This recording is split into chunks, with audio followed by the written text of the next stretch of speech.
And then he says, are you sitting down? I said, no, I'm showing property to a friend of mine in Woodland Hills. And he said, well, you should pull over. I need to tell you something. And part of me is like, why are you even calling me? I haven't heard from you in a year. Like, I've moved on. I have a real estate license. I'm crushing it, man. Things are great. And that's when he said, it's going to come out soon that your former client, Keith, the hedge fund manager, has been cooperating with the Department of Justice in an ongoing probe. And for the last year, while you've been playing golf, lying to the FBI and selling real estate, he's been cooperating. And a press release is going to come out stating that he's pled guilty to one count of conspiracy to commit securities fraud with a cap of 60 months in prison. And that release is going to state that there is an unnamed, yet to be unindicted co-conspirator who helped facilitate the fraud. And I'm like, well, is that me?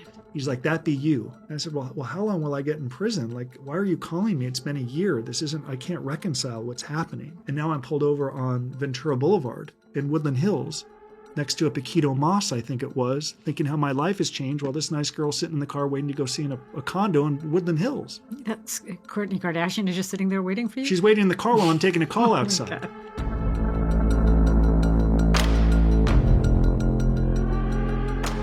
So, Justin, this is not our first time. We've actually done this interview before. Unfortunately, it was in the early days of the podcast, and turns out the cameras weren't recording. So it was the best podcast I ever did, and no one will hear it. Hope you're happy. But you were so sweet and gracious enough to come back, so thank you. And I loved our interview so much that I really wanted you to come back. Thank you. Let's repeat the best interview of the Let's ever. do it. I'm grateful to be here. And I'll do a little intro. You were a very successful stockbroker. You made a ton of money, and then suddenly you were convicted of fraud. You spent 10 months in prison where you wrote a very successful, popular book called Lessons from Prison.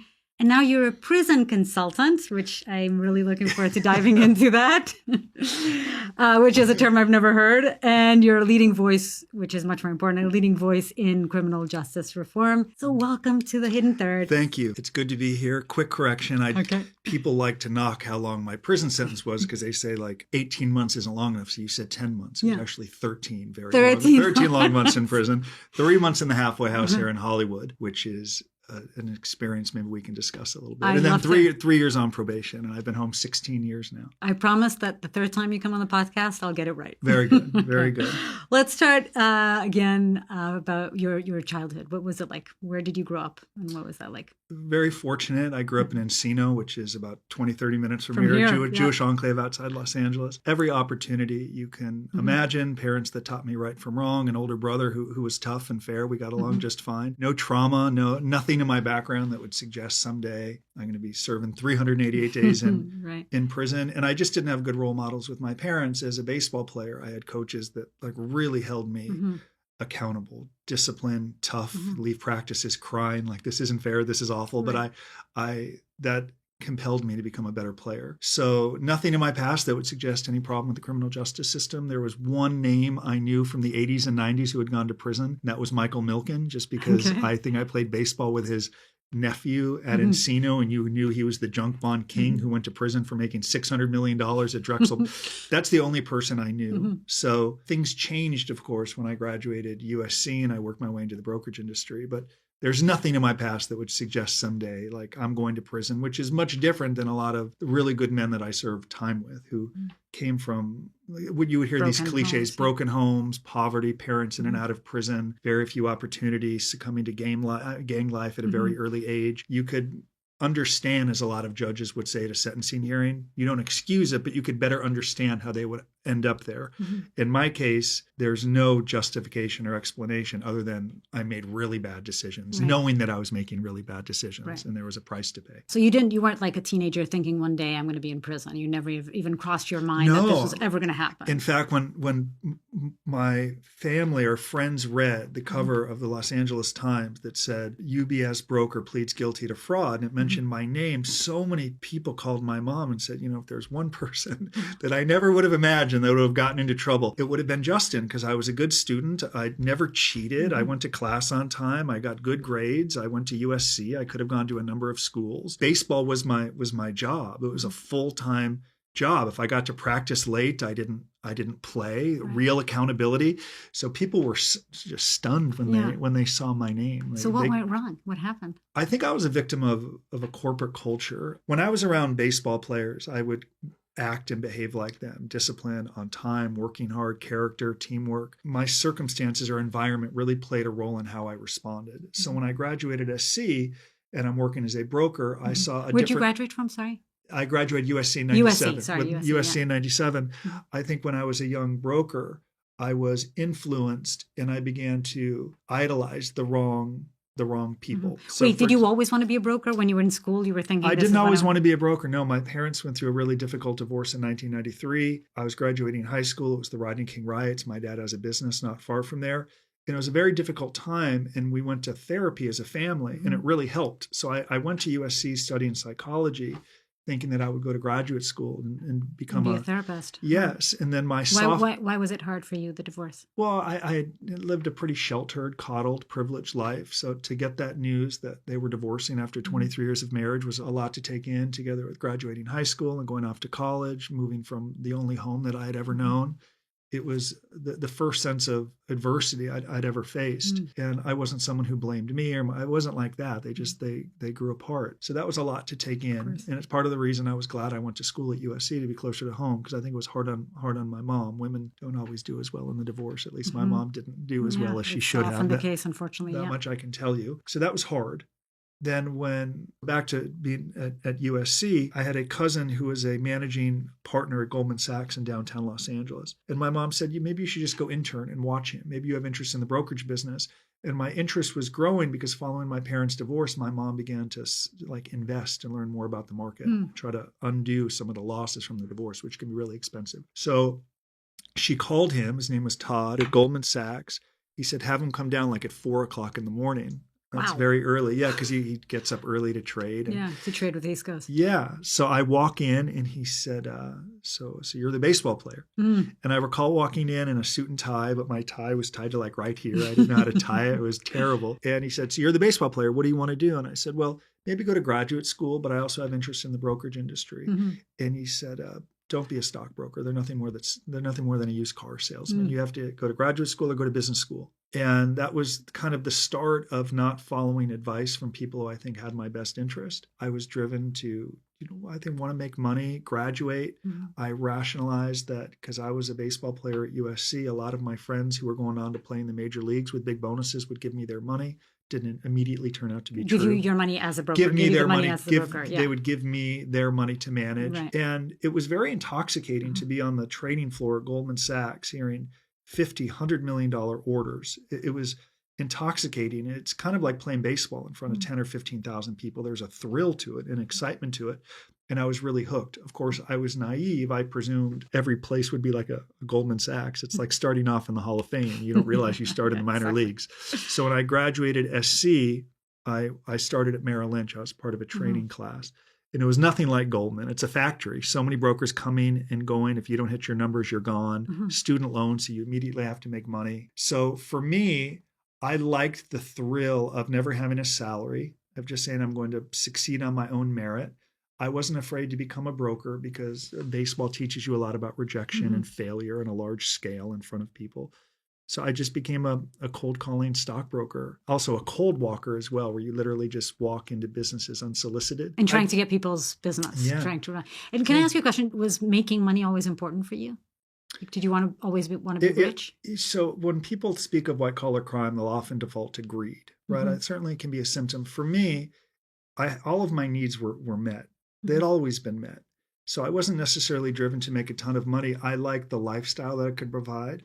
I think I liked how I might have been perceived from other people as a young executive at Bear Stearns with good money, but assets, a home, some investment properties.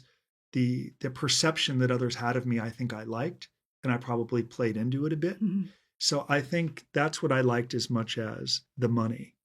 And that's partly what made the fall even harder, because that image I wanted others to have of me gets shattered when it's, your name versus the government.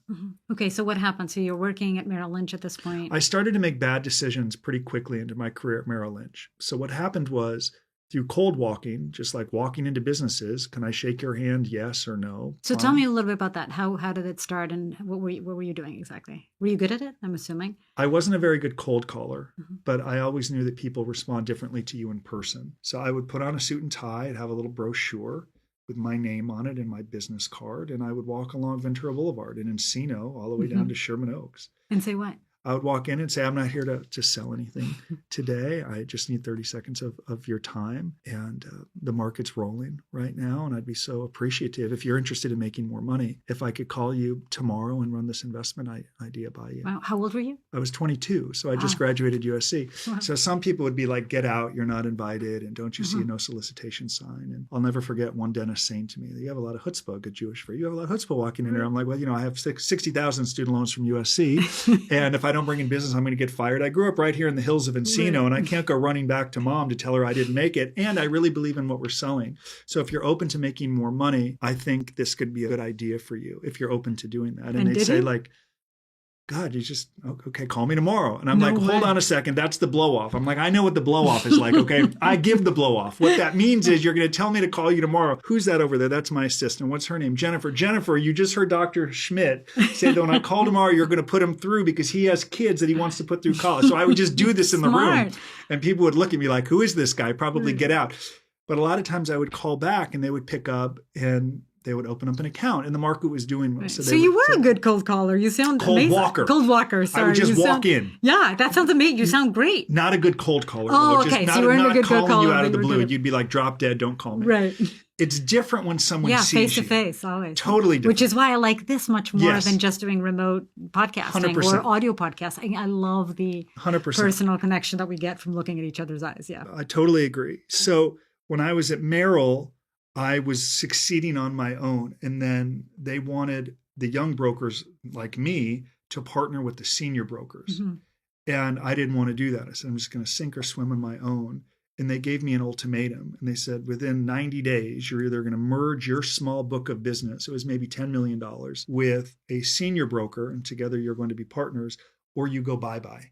So I'm like, okay, I'll assess for the next 3 months. And what was it about your personality you think that you're, as a junior broker, you thought, I don't need a senior broker. I just want to do this by myself. I believed in what I was doing. I never generated a trade just to make a commission. I felt like I was giving good advice. I think people liked me. I was hard. I'd get in at 5. I'd leave at 9. I was hardworking. I was honest. And I didn't need Merrill Lynch as much as I needed a work ethic and an ability to think that I could actually help people. Right. You're also a very confident person. You were confident of your skills and your ability. I didn't. Part of the reason a junior broker would partner with a senior broker is because they think it's going to lead to like eternity in the business. Like, wow, I'm young. This senior broker is going to mentor me. I'm going to be successful. What happened is, and what I later learned is, the junior broker, at least in my experience, ends up managing the senior partner's book of business, which means the junior broker stops prospecting. They stop bringing in business. They were managing the senior broker's book of business all day. And because they're getting a smaller piece or lion's share of the commissions, they don't make enough to live. Right. So what happened after a few months was I saw friends of mine flunking out of the business. You're more like an assistant than you are. You're not. My job was to prospect. They weren't teaching us how to read charts and really to manage money. We were salesmen to bring in money and buy stocks the firm was recommending. It was really simple and clear what like success was for them, to bring in money. So one day I'm in the human resource room and I hear an older broker named Mike, who was supposedly mentoring like 3 junior dudes, talking about how he had raised like $10 million that day. And I asked him how, and he went on to say he raised it essentially because these junior brokers that they flunked out of the business. They weren't making enough money to live. So then he, of course, takes over their assets. Wow. And that's when I'm like, this is kind of a wretched business. People are out for themselves. Fundamentally different when I was a stockbroker, when I was a baseball player, where if you work hard and perform, you're going to play, whether you have a scholarship or not. And it's teamwork, right? Everybody's there was no teamwork there. I felt they were exploiting these younger brokers. Long days, knowing they're going to flunk out of the business to usurp their book of business. And I told my manager, Ron, I said, I'm not going to do it. And he said, well, this is required now. And I said, well, I'll leave. And I did. So I resigned from Merrill Lynch. Oh, wow. I didn't know that. Yeah, I wasn't going to be a part of a senior partnership where I'm going to go from cultivating relationships and building my book of business to picking up phones and giving stock trades all day. I'm good. I don't need Merrill Lynch. I'm okay. So I left and I went to a small firm called Crowe Weedon, and every client that I wanted to come with me came with me because I had done a very good job. And I told them the truth why I left. And I was at Crowe Weedon succeeding. But then finally, I wanted to reach out to my friends that I played baseball with at USC. It had taken a few years. So because at this point you were established enough and you felt confident enough to reach out and try to get their business. I remember one of the first... Or because you tried before and you weren't able to. I've said this to business school classes. I said, I remember the first time I lied before I graduated USC. A sales manager at Merrill Lynch said, do you think your baseball player friends will give you money? And I said, of course, I'm going to ask them. I lied because I knew I wasn't immediately going to ask them, because it's different to be told no from someone you cold walk. You know, they don't know you. It's not personal. But I didn't want to hear no from like my former teammate and friend. It would have been like such an affront to me. Like, what's wrong with you? So it took a few years before I even had the courage to ask. And it started by asking an agent. His name is Danny Lozano, and he worked at the Beverly Hills Sports Council. And I knew Danny from USC because he was representing teammates of mine like Gabe Alvarez, Jeff Jenkins. So he used to come to campus to recruit. So I knew him because we all lived together. So I reached out to Danny and I said, I've been a broker for several years. And he's like, oh, here comes the sales. I said, yeah, well, I'm selling something. And I said, I'd love to work with your guys. And he said, well, you're too young. Like you're too green is the phrase. I didn't even know what the hell that meant. I still don't fully get it to this day. I'm 50. So I'm like, what does that mean? Are you not going to give me a chance? He said, well, let me introduce you to someone. And he set up a meeting at El Torito Grill in Beverly Hills with Danny, a gentleman named Kenny, who was 7 years older than me, graduate of USC as well, grew up in Encino, and me. Kenny was very close with Danny. They were fraternity brothers at USC. And Danny told me Kenny managed money for all of his players. So he said, why don't you meet with Kenny and maybe you two could form a partnership? And Kenny did offer me a chance to join the partnership. But I just said a couple of minutes ago, I was averse to partnerships because of what happened at Merrill Lynch, right? But like our values change in life. I was a little older. I could have gone to Bear Stearns at 26, the youngest broker they had hired, a lot of status. It certainly would have been more money working with professional athletes. It made sense to do it, even though I was generally averse to partnerships because they tend to end badly. And unfortunately, this one started to go badly about 6 months after I joined Bear. I said yes. I left Crowell Weedon. And when I went to Bear Stearns, maybe I had $30 or $40 million under management. Kenny had more than 100. He'd been doing it a longer period of time. So we combined our book of business. And when the day that we partnered, I was going to get 25% of the production. He would get 75%. In other words, you call in and say, I want to buy 1,000 shares of Amazon. The commission's $1,000. I would get 25%. Kenny would get 75%. Got it. And I felt that was fair when we started our partnership. How much money were you making at the time then? Maybe like $400,000 a year. And this is what year? 1999. Okay, so that's a really good amount of money. It was good money, and I was a saver. I wasn't an aggressive spender. I bought my first apartment building, and I wasn't a lavish. I liked seeing money in the bank account. I didn't spend like some people would on watches and cars and homes and travel and private jets. Like I didn't do that. A part of me liked looking at the bank account and seeing, okay, there's money there in case something slows or stops. You spend on watches now because you have a really nice watch. It's a nice watch now. Yeah. It's a nice watch now.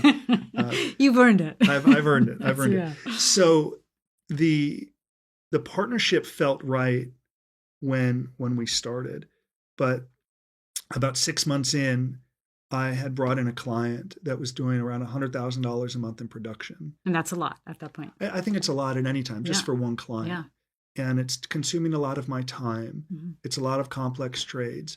But after about 6 months of at least $100,000 a month, I did what I would encourage any young executive to do, to not say you want to raise because you need it or you want it. I need a watch, I need a car, I need a house, but because you've earned it.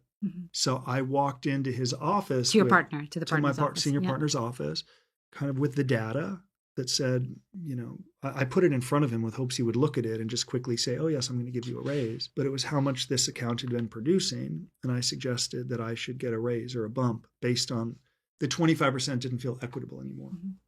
And he just sort of mocked me and said, you're at Bear Stearns because of me. You're very young. And you probably wouldn't have closed that client unless I trained you. And, you're not getting a raise. So there's a number of things that went through my mind. My life didn't change if I got a raise that day. Nothing really changed. It was taking credit for my work, which really bothers me. It should bother anyone that does good work and creates. People steal, they create, they pawn it off as their own. We deal with that every day in my business right now. Right? Every day someone produces something that they stole from Michael or me. It's just the reality of it. And people aren't going to invest the time to even know. So they may think that person actually produced it. So it bothers me now and it bothered me then. So he's taking credit for my work. And some people don't need thank yous in life. Some people may say, I make a ton of money. That's enough. I had friends that made millions of dollars playing Major League Baseball Said, I don't think the manager liked me, the GM liked me. I did my job. I got paid well. I don't need a thank you from anyone. I got paid to do what I'm supposed to do. I wanted to thank you. I appreciate you. You get in early, you stay in late. You wanted validation. You're somebody Some people, I don't need it anymore. It's a consequence of my prison term. You could argue I went from so emotional and react to everything. And my wife would probably tell you, you're too stoic. You're too emotionless. To good or bad news. I'm numb to it at this point.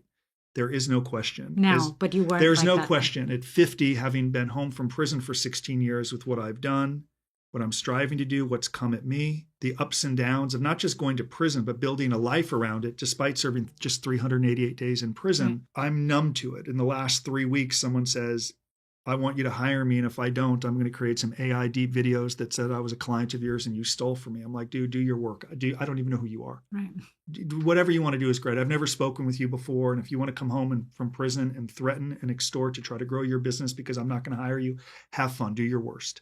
Right? Everything you can imagine has come our way, like any business owner has. The point is, unlike when I was a 27 or 28-year-old kid at Bear Stearns and I didn't get a thank you, I took it personally. 3 or 4 o'clock in the morning in bed, I'd roll over and say, why am I not getting a thank you? Doesn't he know how hard I work? I'm in at 5, I'm in at 10 without recognizing what I'm making.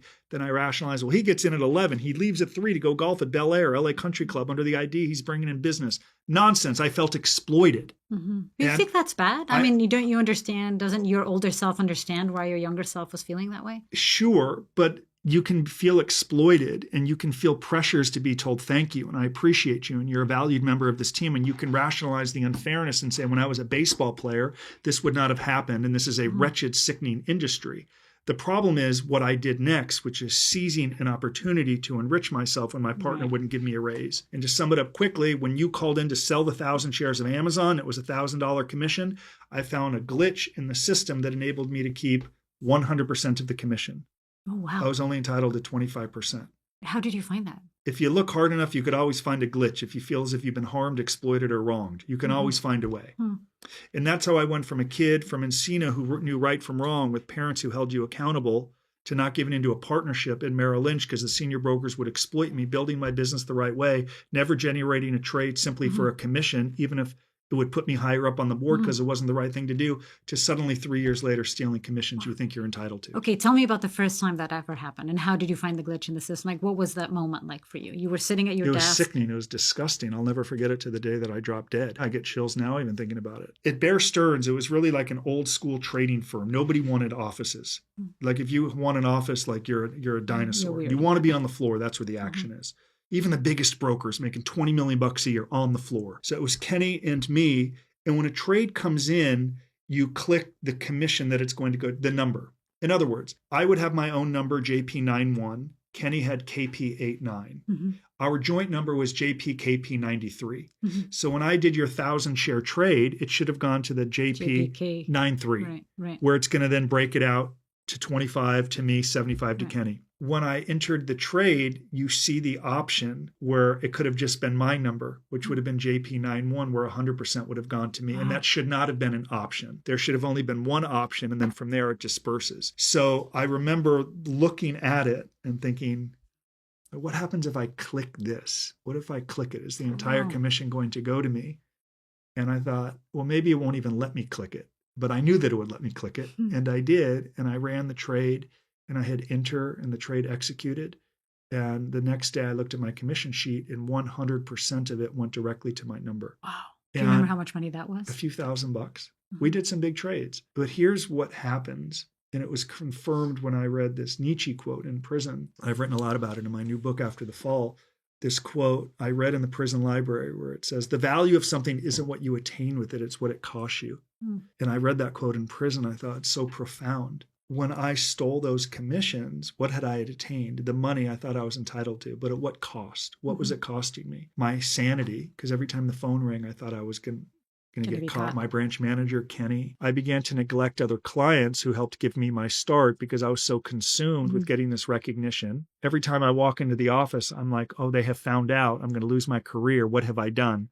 So I try to approach things not from what you attain with it, but what it costs you. And it cost me in many, many ways. I was in a relationship that I neglected. She went on to leave. I don't blame her because I wasn't present. I wasn't engaged. When you live as a victim, it's a terrible way to live. And I acted as if I was the victim, and the way to rectify it was by stealing. It was never my fault. Right. It's such a good way of putting it, because we all have been in those situations, right? Where you're, where you like find $100 on the floor, and it probably belongs to somebody that's going to come and look for it, or a wallet or whatever. And you're in that moment like, maybe I could just put it in my pocket and walk away with it. And if you think about it that way, like, what is this going to cost you and how bad you're going to feel? I mean, obviously your example is a much bigger example, but we've all had those moments. What's the right thing to do? What's the wrong thing to do that's going to benefit me immediately, or the right thing to do, which eventually in the long term is going to bring me goodness and good karma. The further, there's actually a really good book by Dan Ariely, who are Predictably Irrational. And in the book, he talks about how people cheat. And actually, like, the further removed you get away from money, the easier it is to cheat. I think he used this analogy at Duke Business School, where you open up a refrigerator and you see 6 $1 bills and 6 Coca-Colas. And nobody took the $1 bills. They would just take the Coca-Cola, but it's still stealing. And that's how the market melted down in 2009, because it's collateral debt obligations. The further removed you get from money, the easier it is to rationalize and cheat. Because most of those bankers who were partly responsible for the economy crashing would never have gone into Chase with a gun and said, give me $5 million. It's funny because it's a little bit like Michael Santos told me how he thought about what he was doing, because he actually never touched the cocaine. Right? Further, that makes it easier to cheat and break the law the further removed you get away from it. For sure. Exactly. Okay. So this happened. This is the moment that you realize. And I'm afraid I'm going to get caught. And I'm like, this is terrible. I can't function. And I didn't think about coming clean. And I got... Wait, this didn't happen just once. You kept on doing it. I did it over a period of many months. How many times do you think you did it? Maybe 15 or 20. And what happens when you cheat is, when you get away with it, it kind of emboldens you to keep going. They're like, they haven't figured it out. And then you've done it enough times where it's like, well, I've already started. I'm not going to stop. But you really rationalize that this is how much I'm really entitled to. Had he given me the raise, I would have made this much. So I need to take matters into my own hand and get there. And an opportunity came when UBS in Century City offered us a multi-million-dollar bonus to move our book from Bear to UBS. And I was thrilled to get away, to start anew, because I figured they're never going to find out. I told myself when we left, I've done something wrong. I'll never do it again. I've learned my lesson. And the irony is, it was clear I did not learn my lesson. Because what happened? You went straight back at it when you got to UBS? Well, we went to UBS June 16, 2001. And just to stop you there, it is interesting because it's where getting caught is actually many times favorable to you. That's why a lot of people... Because you won't stop doing it unless... Right. Well, you interviewed my friend Matthew Bauer. Matt said the day they raided him, he felt sort of free because it was up, it was over. There's a lot of truth. There's a lot of truth to that. The waiting and wondering if they're going to find out, or are they going to get you? That is the hardest part. It's so cliched. Tom Petty sang it for a reason. It's so true. So what does he say? Waiting is his great song. Waiting is the hardest part. It's true. Ask any person that's waiting to get sentenced to prison. Please don't tell my husband I didn't know that. Okay. Waiting to get sentenced to prison is harder than any day you'll serve in prison, because in prison, at least it's clearly defined with a beginning and an end. So we go to Bear, June 16, 2001. We go to UBS, I should say, with this big bonus. And of course, they have expectations for us to produce. And then 6 or 7 months in, Kenny and I had only brought over half of our book of business for myriad reasons. The business had changed a bit.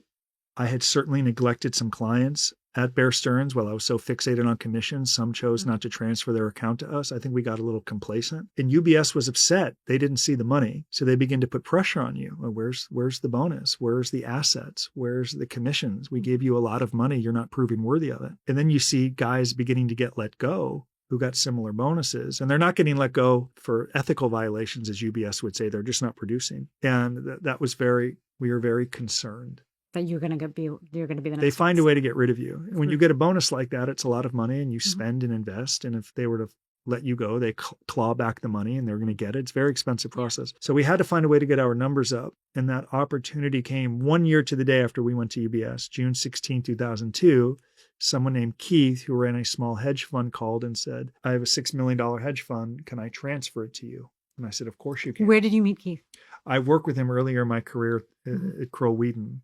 And I knew then that he was dishonest, that he would say anything to close a deal, because I would hear him lie on the phone to generate a commission. This was back when you first met him? When I was at Crow Wheaton, yes, I knew him to be dishonest. And he called to transfer the $6 million. I didn't know that Bear Stearns had fired him for all of the losses and aggressive heavy trading. So he was looking for a new home. He transferred the $6 million to UBS. And you knew this was probably not a good idea, but you really wanted the money. You wanted to keep your job and you wanted to show. A number of things went through my mind. My job is to raise money as a broker. So this is certainly what I'm paid to do.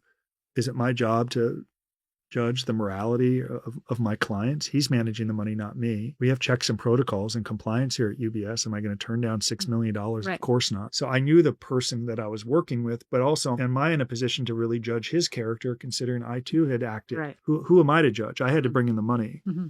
So we brought in the money, $6 million. He transfers over the $6 million. And within about 6 months or so, he's doing $100,000 a month in production, this new client, Keith. So it's certainly getting our numbers up. But with the heavy commissions, there was a lot of losses in his hedge fund. Mm-hmm. So really quickly, he's coming at the monthly compliance reports, heavy losses. Compliance manager Paul's coming into my office like, this dude loses a lot of money. Mm-hmm. And I said, Paul, I don't manage the money. He does. Every trade is unsolicited. Why is compliance involved at this point? What heavy losses. He transferred in $6 million, and 6 months later, he'd almost lost all of it. And what can that possibly mean in terms of he's compliance? A terrible trader. Why are we working with someone who every trade is a loss? Mm-hmm. They're not right for our company, even though they generate heavy commissions, is what compliance should have said. But so explain to me, because I don't know the financial world very, very well, but isn't it your job to help him figure out what he should be investing that was in? Not right. So that was not my role. Huh. At one point I tried, and it came back to bite me in the eyes of the government. How so?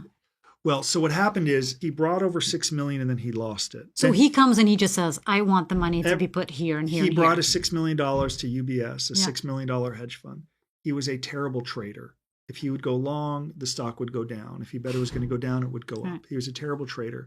So he lost the $6 million. It was down to like zero. Now, it's not illegal to lose money, but clearly our suspicions were like, he's probably not the best trader. He loses every penny. He generates a lot of commissions. That doesn't look great. And it went from bad to worse when he then went out and raised another $6 million, right? So imagine a salesman making a presentation to you and your husband that says, hey, Mariana, no big deal. I'm only down 100% this year.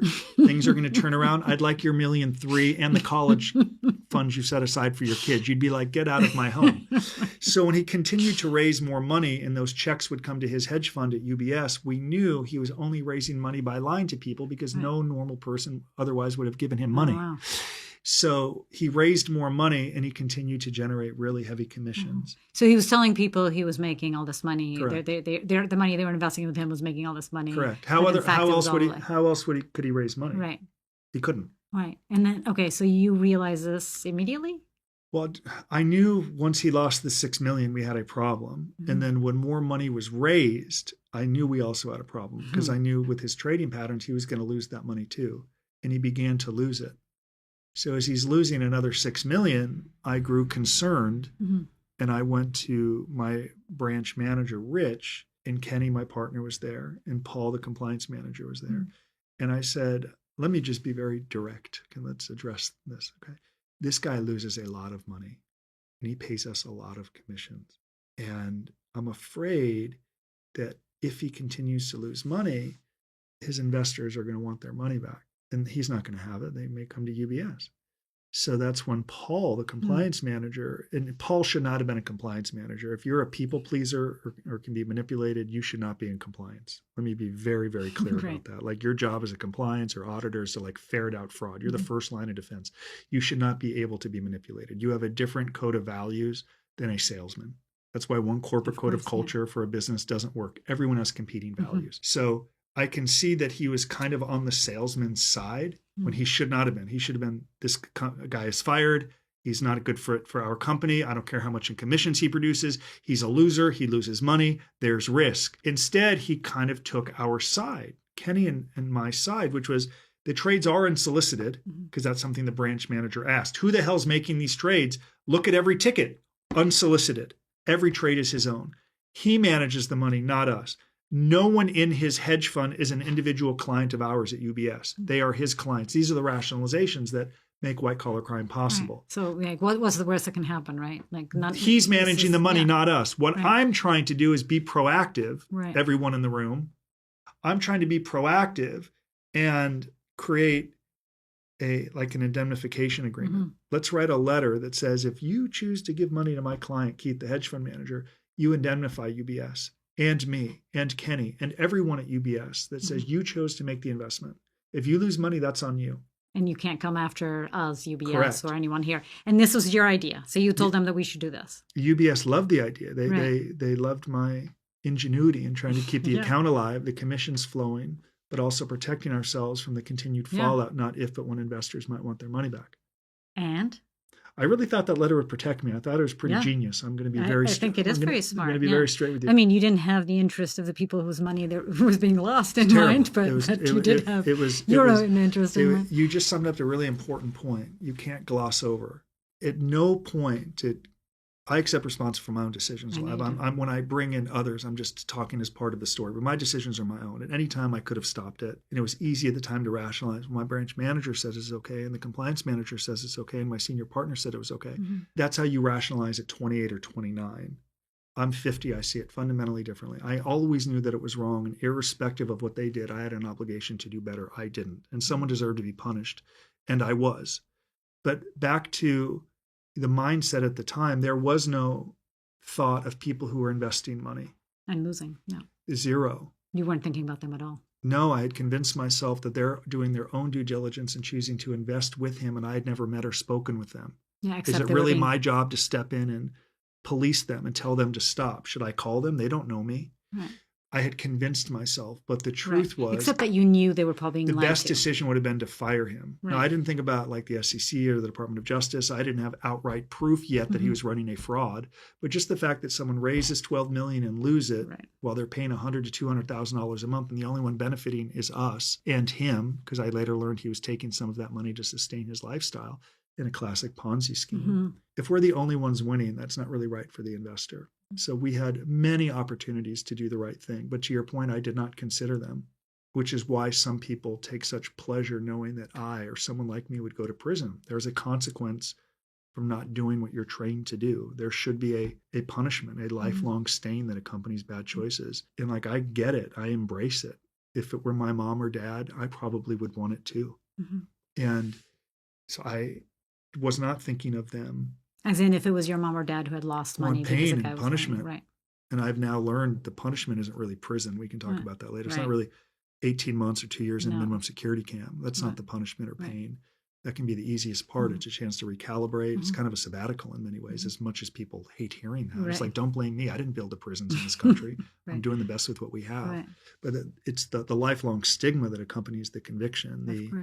You're greedy, you're a criminal, you're a narcissist, you're a thief, you're a thug, you're scum, you deserve everything that comes to you. That's what some people think. Indeed, that's what some people will comment and say. I want to talk about that when we talk about prison, because there's a documentary I just watched that approached that, and I want to talk to you about that. Yeah, we will. So tell me, so you came up with this brilliant idea of and UBS loved the idea, right? So they love the idea, and we get the letter created, and I told my client Keith, I said, hey man, anytime you send me money, make sure this disclosure document is signed. And he said, no problem. So once we began to get that disclosure document, it really did embolden us to think that we are protected. And he continued to raise money. But after about 15, maybe 18 months, I actually met someone for the first time, someone who was considering investing in his hedge fund. And it changes when it goes from faceless to actually seeing someone. Absolutely. We talked earlier that things change when you see someone in person. Face to face, yeah. So I attended a meeting on a Friday afternoon in Century City where it was my partner Kenny, Keith, the hedge fund manager, me, and a gentleman named John who was thinking of selling his $5 million hedge fund to Keith. And we're at this meeting in Century City. And a few minutes into the meeting, my partner Kenny said to John, this small hedge fund manager, so why are you thinking of selling your hedge fund to Keith? And John said, I've seen the rate of return on the hedge fund. Performance sells itself. Oh, shit. And you knew that was bullshit. Yeah, because I knew he lost every penny that he raised. So clearly he's thinking of selling his hedge fund. He was a little greedy too, because Keith was going to give him 5%. So if he has $5 million, he's looking to retire, Keith is going to scratch him a check for $250. So he was a little influenced as well. He could have done more due diligence. The government said exactly that. It didn't change. There's no way to dispute that when I heard him say performance sells itself, I sat there, as my grandpa would say, a lump on a log. I tend to be talkative, verbose. That was a time I had no problem shutting up. And I was like, this is bad, man. And I just sat there like this. Like, I looked at my partner. I'm thinking to myself, like, what are you, insane? Why would you ask that? If there's one question you don't ask, that's it. So within a few minutes, I kind of abruptly ended the meeting, and we're back upstairs. Kenny and I'm like, this is dude's going to give $5 million, and it was this rationalization. He's got to do his own due diligence. He's going to sign the disclosure document if he invests. It's not our job to police the fund. We're doing our job, which is to raise money. Mm-hmm. And even though he was my senior partner and I knew what he was saying and I was agreeing with it, I knew all of it was wrong. No question. But I lacked the discipline to say, I'm going to fire him. And if I lose my job and they want the money back, mm-hmm. fine. And I wouldn't have lost my job. I'd have been fine. I could have left. I could have started over. But when you make short-sighted decisions, it's like, who cares if you make 50 or 100 this month or for the next year if it's to your long-term destruction? Mm-hmm. You lose your reputation, your freedom, your licenses. Everything I made legally or illegally went to lawyers and the government to pay my restitution. I'm 50. I spent my 40s making up for bad decisions of my 20s and 30s. And I'm not a victim. It's all my fault. I blame no one but myself. No one. I've learned a lot of valuable lessons from it. And I hope it makes me a better husband and father. Believe me. But I always knew that it was wrong. But knowing and doing are two totally different things. So we would convince each other that it was okay. But he began to strategically kind of detach himself from the client a little bit more. Mm-hmm. Kenny, your partner. Yes, I give him credit for that. He was shrewder than me. Mm-hmm. And I began to continue to do some of the day-to-day work. And there was just more evidence that came in when a press release was issued, that he issued, stating that his hedge fund was averaging 27% a year. Wow. And I read it, and I wanted to pretend that I didn't read it. And later that would come back to bite me when I interviewed with the FBI. But it all came crashing down December 15th, 2004. I'd been working with Keith since June of 2002. Mm-hmm. And my branch manager called and said, I need you back at the office. I was on a lunch date at Houston's in Century City. And as I make this walk back through the Century City Mall to the 30th floor at the UBS office, I knew my life was going to change. Now, I sensed my life would change when I took Keith's money a couple of years earlier because I knew who I was. But when you grow up in Encino, you don't think prison change. You just think some problem, some issue, something's going down here. So I walked in and my branch manager said, sign your name for me 8 times. And he put in front of me a document. And there was a cover letter on the document that said, is this true? And that day, an investor in my client's hedge fund, one of his clients, like advisors, sent a fax to my branch manager that said, is this true? And the second page of that document was a letter on UBS letterhead. Mm-hmm. And the letter said, if the GLT hedge fund, which was Keith's hedge fund, if my hedge fund goes out of business, UBS will step in and insure your portfolio for their full and total market value. Signed, Justin Paperny. Oh, wow. So my branch manager asked me to sign my name to see if that was actually my signature. It was not. When Keith, the hedge fund manager, would come to my office, on the way out, he would grab UBS letterhead. Wow. And when some of his investors grew concerned about their investment, he would send them this letter on UBS letterhead with my forged signature stating if he goes belly up, their assets are insured. So that day, an advisor said, is this true? And that's when the investigation really began. But it wasn't you. It was forged. So how did Right. So I tried to get righteous. I tried to get on the right side. Like we got to fire this guy. Who are we dealing with? This guy stole letterhead. He's forging my name. I'm totally insulted. I want nothing to do with this guy. But it was too late. It was too late. Because they started an investigation. It was too late. It was done. So wait, so the letter that you got the clients to sign did not indemnify you, didn't protect you guys? We'll talk about that more when we talk about the FBI agent who arrested me. He's now a good friend, Paul Birch. He brought me out to the academy to speak, the FBI academy. No way. I'll tell you what he said about that when we were walking, he gave me a tour of the FBI before we speak. When we get there, I'll tell you what happened. Yeah. So, okay. So tell me, how did things start? How did you realize that, this is actually not So good? I knew it was bad. So UBS says, would you be open to speaking with corporate counsel the next day? I'm like, sure. I'll tell them everything that I know. So the next day I interviewed with corporate counsel, thinking they would be on my side, but I'm not so foolish. I'm so foolish. Of course, they have their own agenda, right? They can't put a corporation in prison, but they could hold someone accountable. So I interviewed with UBS for 8 or 9 hours. At the end of the interview, they said, we don't want you to come in until this is resolved. I'm like, all right, what does that mean? They're like, don't come in until this is resolved. I'm like, what about Kenny? They're like, don't worry about Kenny. So for the next 3 weeks, nothing happened. I'm just like sitting at home like, well, this sucks. Am I going to get fired? Like, what do I do? This is uncomfortable. Like, what do I tell my clients? So the 15th of January, 2005, my branch manager called me back into the office. I'm like, oh, this is all blown over. I have my desk back. So I walked in and they said, we're firing you for inconsistent answers you gave during your interview with corporate counsel. And I'm like, well, see, you're not firing me for us continuing to work with this hedge fund manager that lost every penny he raised. You're firing me for inconsistent answers I gave. Mm-hmm.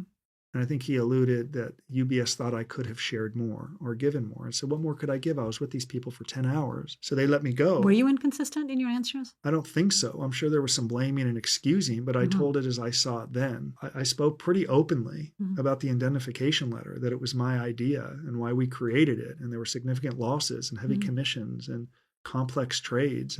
But of course, they have emails as well, where I'm emailing compliance about the letter and suggestions I have and why. So I confirmed all of that. And I think they took the approach as the main broker on the account. I might not have given as much as I should have to management in creating that letter. And had they known more, they would have fired the client, which is just so absurd because no one had any interest in firing the client, including me or my partner. Right. But they have the right to let me go, and they did. And that was in January of 2005. And now I'm thinking, wow, I'm 30. I've already been to 4 firms. Are they going to come back and want the money? The balance of the bonus. I wasn't thinking of people who might have lost money. I was very self-centered. I was very selfish. I was naive. I was very short-sighted. I thought it would just blow over and I would find other opportunities. And I did. I went immediately and got a real estate license. I sold real estate for several years before I went to prison at Sotheby's in Calabasas with my good friend Sam Pompeo. I was thriving. And again, I told myself I'll never do anything wrong again. I'm so grateful that I got away with this. And then things changed April 28th, 2005, 3 months after I left UBS, when 2 FBI agents showed up at my home. And? These people have everything. Do you know what new young FBI agents do at the FBI Academy? No. They read our emails all day. They go to Signal, WhatsApp, email, text. They piece it together so beautifully like a puzzle. These people are really brilliant and smart. They sit there all day like in a cave. What are you doing? Every email has been stitched together. It's truly remarkable. That's not good news for me. It's actually very scary. Yeah, it's very scary.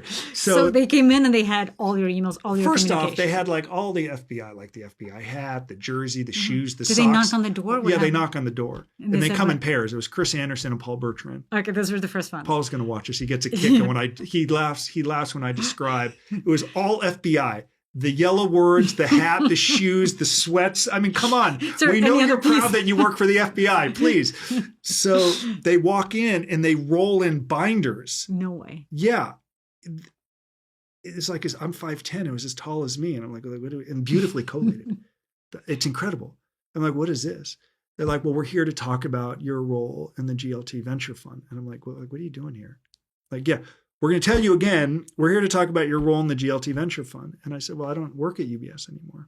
They said, yeah, we're aware of that. We'd like to talk to you about your role at the GLT Venture Fund. So I said, like, what are these? Like, what are these right here? Like, what's that? And they're like, well, those are just some documents we'd like to review with you. I'm like, well, how many are there? Like, what do we have? Like, this is a lot of paperwork. Like, now? They're like, yeah, right now. But like, we're going to do it now. You're in my home. I wasn't expecting this. They're like, yes, we'd like to do this right now. And so maybe I should get a lawyer. I said, that's you can call a lawyer. That's a good idea. So I call a civil lawyer. Terrible idea. And I said, the FBI's in my home. He's like, let me speak to him. So I'm like, oh, Agent Bertrand, this is Bob. Well, hi, Bob. Agent Bertrand, FBI. What are you doing in my client's home? Well, we're here to talk about his role in the GLT Venture Fund. We have some questions for him. Well, why don't we reconvene in a month or so after I've spent time with him? And Paul Bertrand said, I can do that. Just walks out. Oh, wow. And they left. So, like, no big deal. The FBI comes into my home. My whole world is shook. Shit. He just walks out like it's no big deal. You can tell he'd been doing it for a while. Yeah. He was desensitized to ruining people's lives. That's what I thought. Does he know that he has just changed the trajectory of my life and he bears no responsibility for it? And this is the guy that you're friends with now. Yeah, great dude. Yeah, good guy. And so I hire a lawyer, lie to the lawyer, or I don't really tell the full truth, something that is very common of a white-collar defendant. We blame, we excuse, we deny, we rationalize. It ain't me, it's this guy.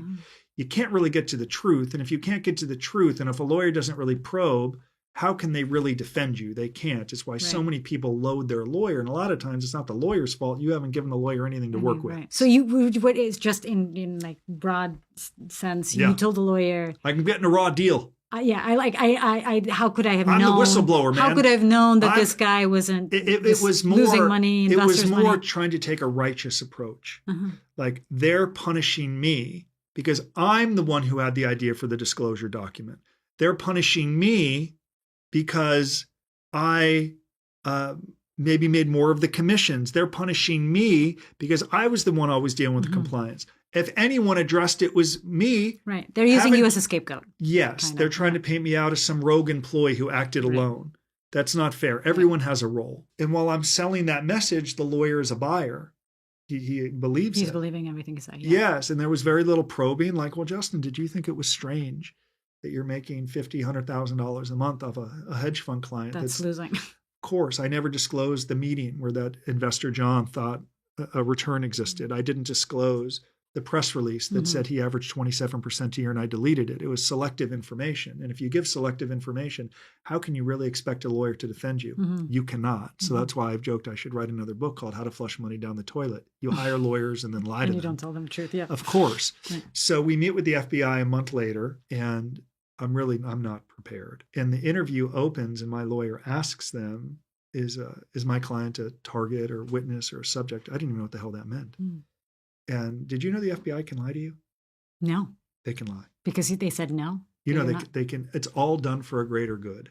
They can make up investigations. Remember that very popular Varsity Blues case? We had all those parents in the case. The parents who paid for college for their kids. Yeah, we had a bunch of them. And they entrapped them, I would argue, because when Rick Singer, the cooperating informant, called on a recorded phone call with the FBI and the U.S. attorney at the time, Eric Rosen, who's now a defense attorney, Rick Singer told Lori Loughlin, Massimo Giannulli, and others, my IRS nonprofit is under audit, and we need to discuss how you got that money to me through this. His nonprofit was never under audit. That was the ruse. That was the trick to get all these parents to open up and discuss. Well, how should we say I got the $500,000 to you to get my kid into USC or Harvard or Yale? What should we say, Rick? Right. Oh, I don't want you to fail your audit. The whole thing was made up. So yes, they can. And lie. you know this because some of them were your clients. Yeah, we work with 12 families. Right. You were their prison consultant. Yeah. We're going to talk about that later. We're going to talk about that later. Yeah. So when my lawyer asked that question, they said Justin is a witness. That's better than even like a subject or a target. Yeah, definitely. I later learned they lied. Of course, I should have known. Of course, I should have known. So a few minutes in to the interview, Paul Bertrand, the FBI agent, pulls out a document, like reaches over. He's got all the binders, and he says, "Can you read this?" I said, "Well, what am I reading?" He said, "Well, Justin, a couple of minutes ago, I asked you if you recall reading a press release that talked about 27% a year. And what did you say to me?" I said, "No, I don't remember it." And my lawyer's starting to get nervous. Because he knows where this is going. So Paul said, as a reminder, I asked you twice, do you recall a press release talking about 27%? And I said, no, I don't recall. So he said, okay, just read this to me. So he pulls out a document, he asked me to read it. And in this email, I say to my client, he says to me, "I've never lied to you." And my response was, "Is that the pot calling the kettle black? I enjoyed your press release talking about your guaranteed return fund in 27% a year." That's an email I sent to Keith. So then Paul Bertrand says, they kind of, I think, had a little fun with me, because I think they wanted to give me a chance. And I later learned that had I told the truth and confirmed what they already knew, that I would have remained a witness or a subject. I would not have been the target of the investigation. And that was confirmed when he introduced me to speak at the FBI Academy in March of 2011. And I think he told that story? He said it knowing that I was overcoming everything that I had created, and I was on my way to something better. He knew that I could take it. Right. Still, it was humbling to hear before I spoke to 1,000 agents. Wow. There's no doubt. So I lied. And he asked me to read it again. And he said, "So do you recall a press release?" And oh my God. And what were you feeling when you're reading this? I'm done. And I later learned, the interview ends, my lawyer abruptly ends it. And he's like, you have obstructed an investigation. You've lied to a federal agent. So that in itself is a crime, obstructing an investigation. We've worked with many people who have been charged for lying to the FBI or obstructing an investigation. We got a call from a son who the government alleges obstructed an investigation into his father's pharmacy because he wasn't transparent. When they want to go after the son now, people aren't playing. They're especially in this DOJ with doctors and physicians and the fentanyl and the overdose. This is the priority of this DOJ besides tariffs and immigration. Okay, so I guess I lie, and he said, "Well, that's obstruction." And then I'm like, "Well, what happens next?" He says, I don't know." And then nothing happened for one full year. And a part of me thought, okay, I never got caught when I took commissions. I facilitated this hedge fund. I lost my job. That's consequence enough. I'm out of the industry. No, I lied to the FBI and nothing's happened. I'm never going to do it again. Yeah. I'm truly reformed now. I'm so grateful that I never got caught. And then about a year to the day or so after that interview at the FBI, I get a call from that same lawyer that says, are you sitting down? And I said, no, I'm driving. I was actually selling real estate at the time. She was not famous at the time. Nobody knew her then, but I was showing property to my old friend Kourtney Kardashian in Calabasas. She had her Dash store that just opened like that April or something or March, but nobody knew her. I love how you said Kourtney as if I knew who that is. But she was very nice. But I'm just showing her property. Right. And then he says, are you sitting down? I said, no, I'm showing property to a friend of mine in Woodland Hills. And he said, well, you should pull over. I need to tell you something. And part of me is like, why are you even calling me? I haven't heard from you in a year. Like I've moved on. I have a real estate license. I'm crushing it, man. Things are great. And that's when he said, it's going to come out soon that your former client, Keith, the hedge fund manager, has been cooperating with the Department of Justice in an ongoing probe. And for the last year, while you've been playing golf, lying to the FBI and selling real estate, he's been cooperating. And a press release is going to come out stating that he's pled guilty to 1 count of conspiracy to commit securities fraud with a cap of 60 months in prison. And that release is going to state that there is an unnamed, yet to be unindicted co-conspirator who helped facilitate the fraud. And I'm like, well, is that me? He's like, that be you. I'm like, what does that mean? What happens next? He said, well, David Willingham, the U.S. attorney, who is now a defense attorney, has told me that we're open to a plea agreement. If not, we're going to indict Paperny and take him to trial. And I said, well, how long will I get in prison? Like, why are you calling me? It's been a year. I can't reconcile what's happening. And now I'm pulled over on Ventura Boulevard in Woodland Hills next to a Paquito Moss, I think it was, thinking how my life has changed while this nice girl's sitting in the car waiting to go see a condo in Woodland Hills. That's Kourtney Kardashian is just sitting there waiting for you? She's waiting in the car while I'm taking a call outside. God. And knowing that I'm on the phone outside getting this news from my lawyer, and he said, they're going to indict you or we can negotiate a plea agreement. Wow. I'm like, well, how long will they want in prison? He said, well, probably 5 years. I'm like, well, what about my Keith? What's he going to get? 50?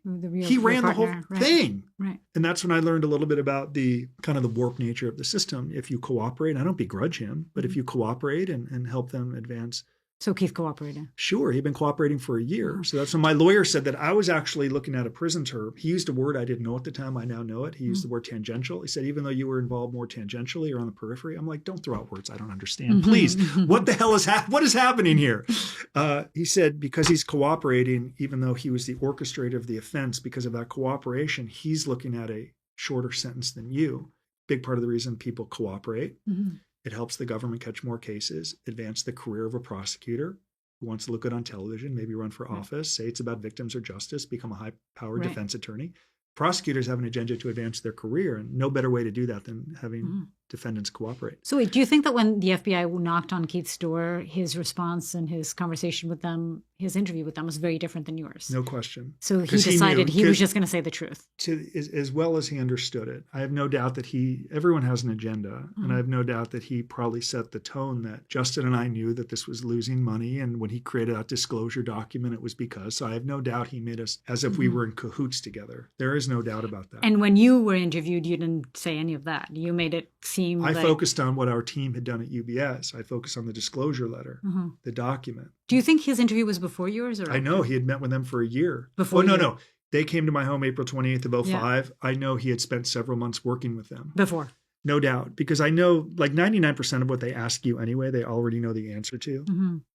Wow. So when they knocked on your door, obviously you had no idea they'd even been talking to them. And I had still had some conversations with Keith, like, hey, I'm sorry I cost you your job and, this and that. So I knew that. Are you pissed at him for not having told you that he was talking to the FBI? How could he? That would rip up his cooperation agreement. He had 4 young daughters. I don't begrudge him what he did. No, it was all my fault. I don't know. Everyone.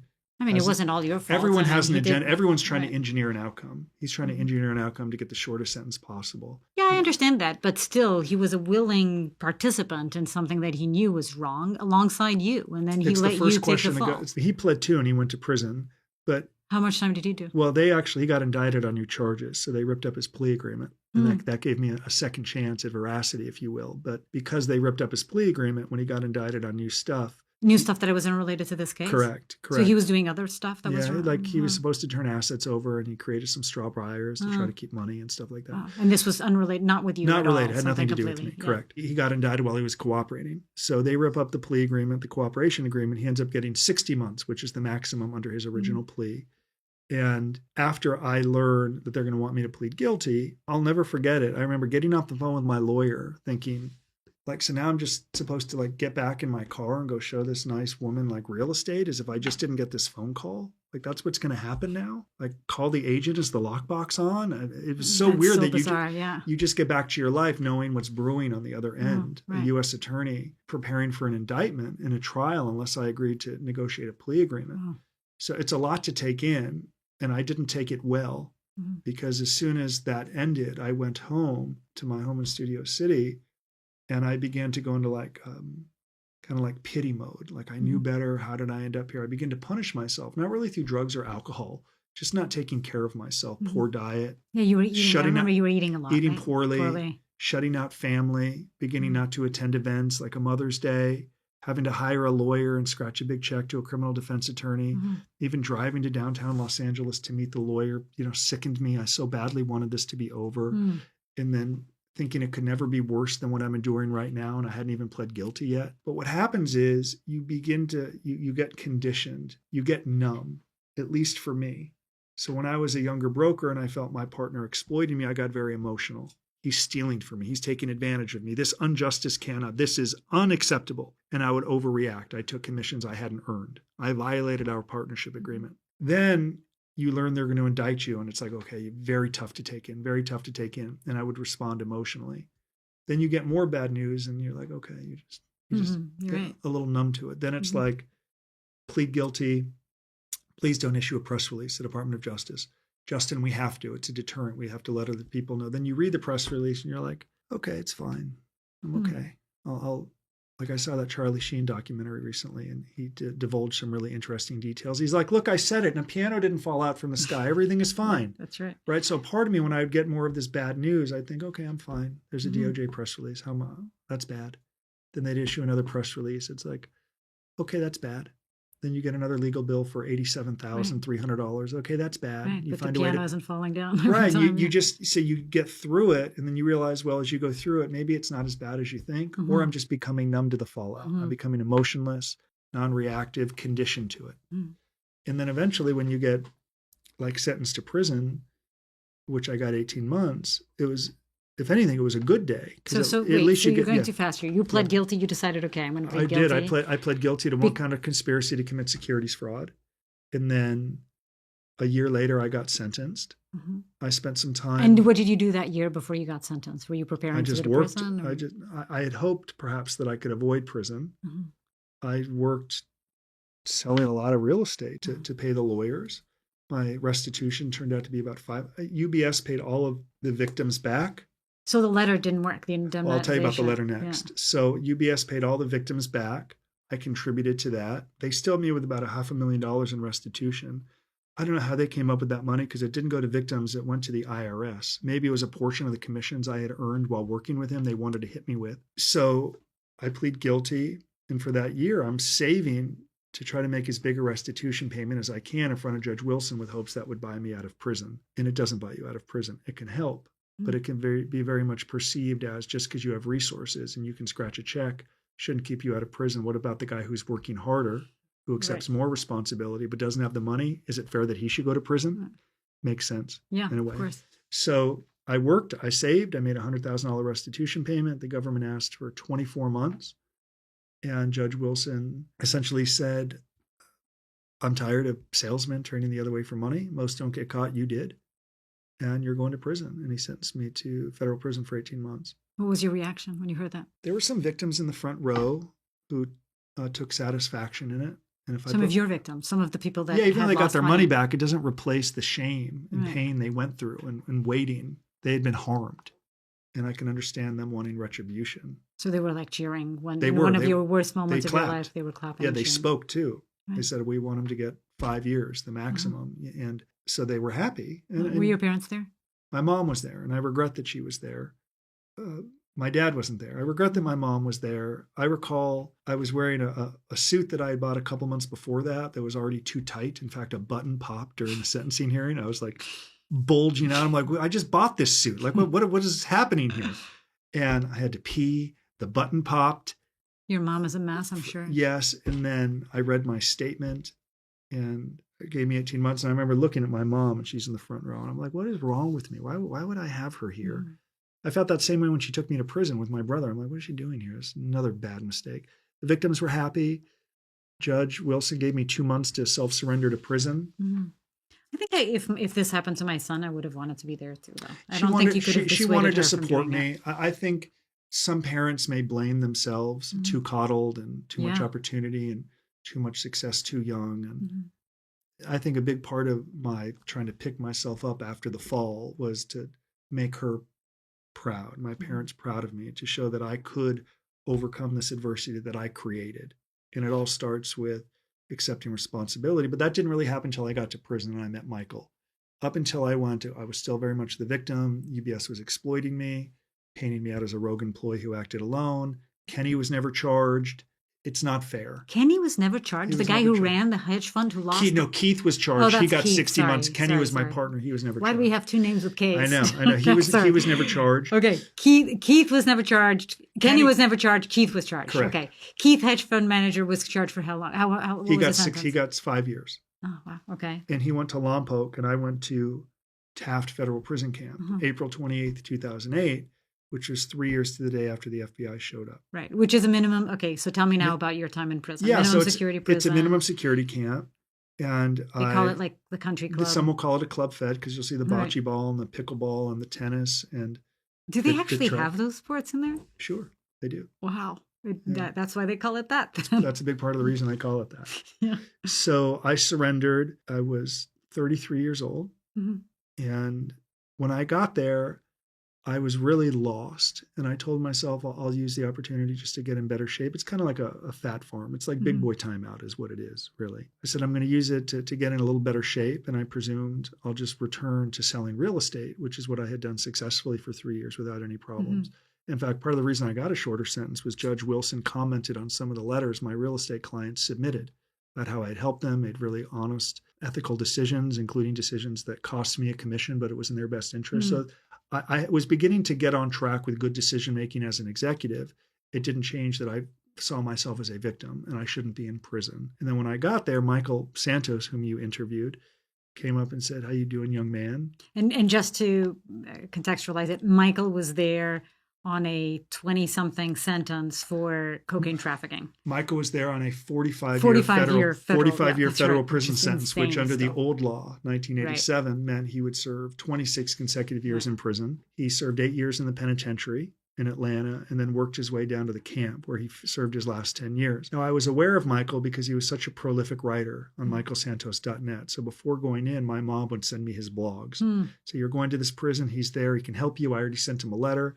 And I was very dismissive, like, I ain't reading no blogs from some drug dealer that's been in prison for 22 years. I was just in a really bad spot, right? No comments that would make my mom proud of me, like, hey, you're responding well. Terrible. I just tell defendants, what an like, asshole. Yeah, you they're sound like an asshole now. It's terrible. When defendants are like, what should I do as a defendant? I'm like, just do the exact opposite of what I did. Everything you did, yeah. So I get to prison.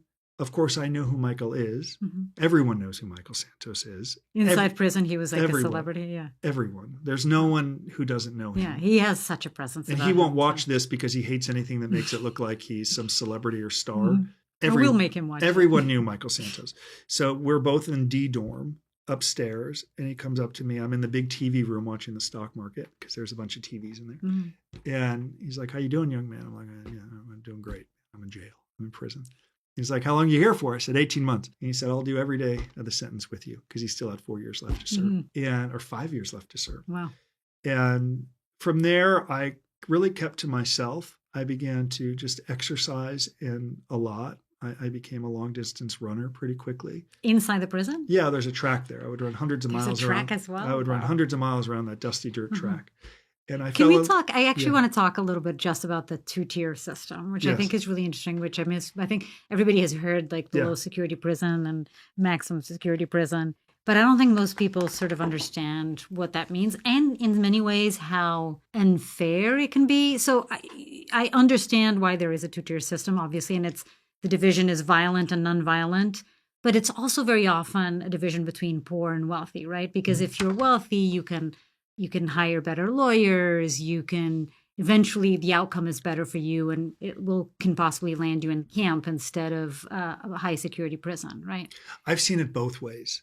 So there's no doubt hiring a better lawyer, perhaps having the ability to mitigate differently, could lead to a better outcome. But I was also at a sentencing hearing 2 weeks ago after the Dodgers won in 18 innings in front of Judge Blumenfeld, who told someone in our community who's going to prison for 21 months on January 5th, because of the privilege and wealth that you had, I'm going to make it harder on you. There are people in this courtroom who have not had opportunities you have had, and I can't excuse what they did, but I can understand it. I'm going to hold you to a higher standard, which is why I'm going to give you this sentence. But that is the exception. The majority of the cases... You've seen much more. I've been to 1,500 sentencing hearings since my release in 2009. And you hear that a lot more? Good. I've seen it more. There was a change in this country, I believe 4, 5, 6 years ago around, and I believe that Varsity Blues case had a lot to do with it. The college scandal, yeah. There's no doubt. I think that the George Floyd, death and all of that, the idea of privilege and wealth and two-tiered, I thought that brought a lot of social justice. Yeah.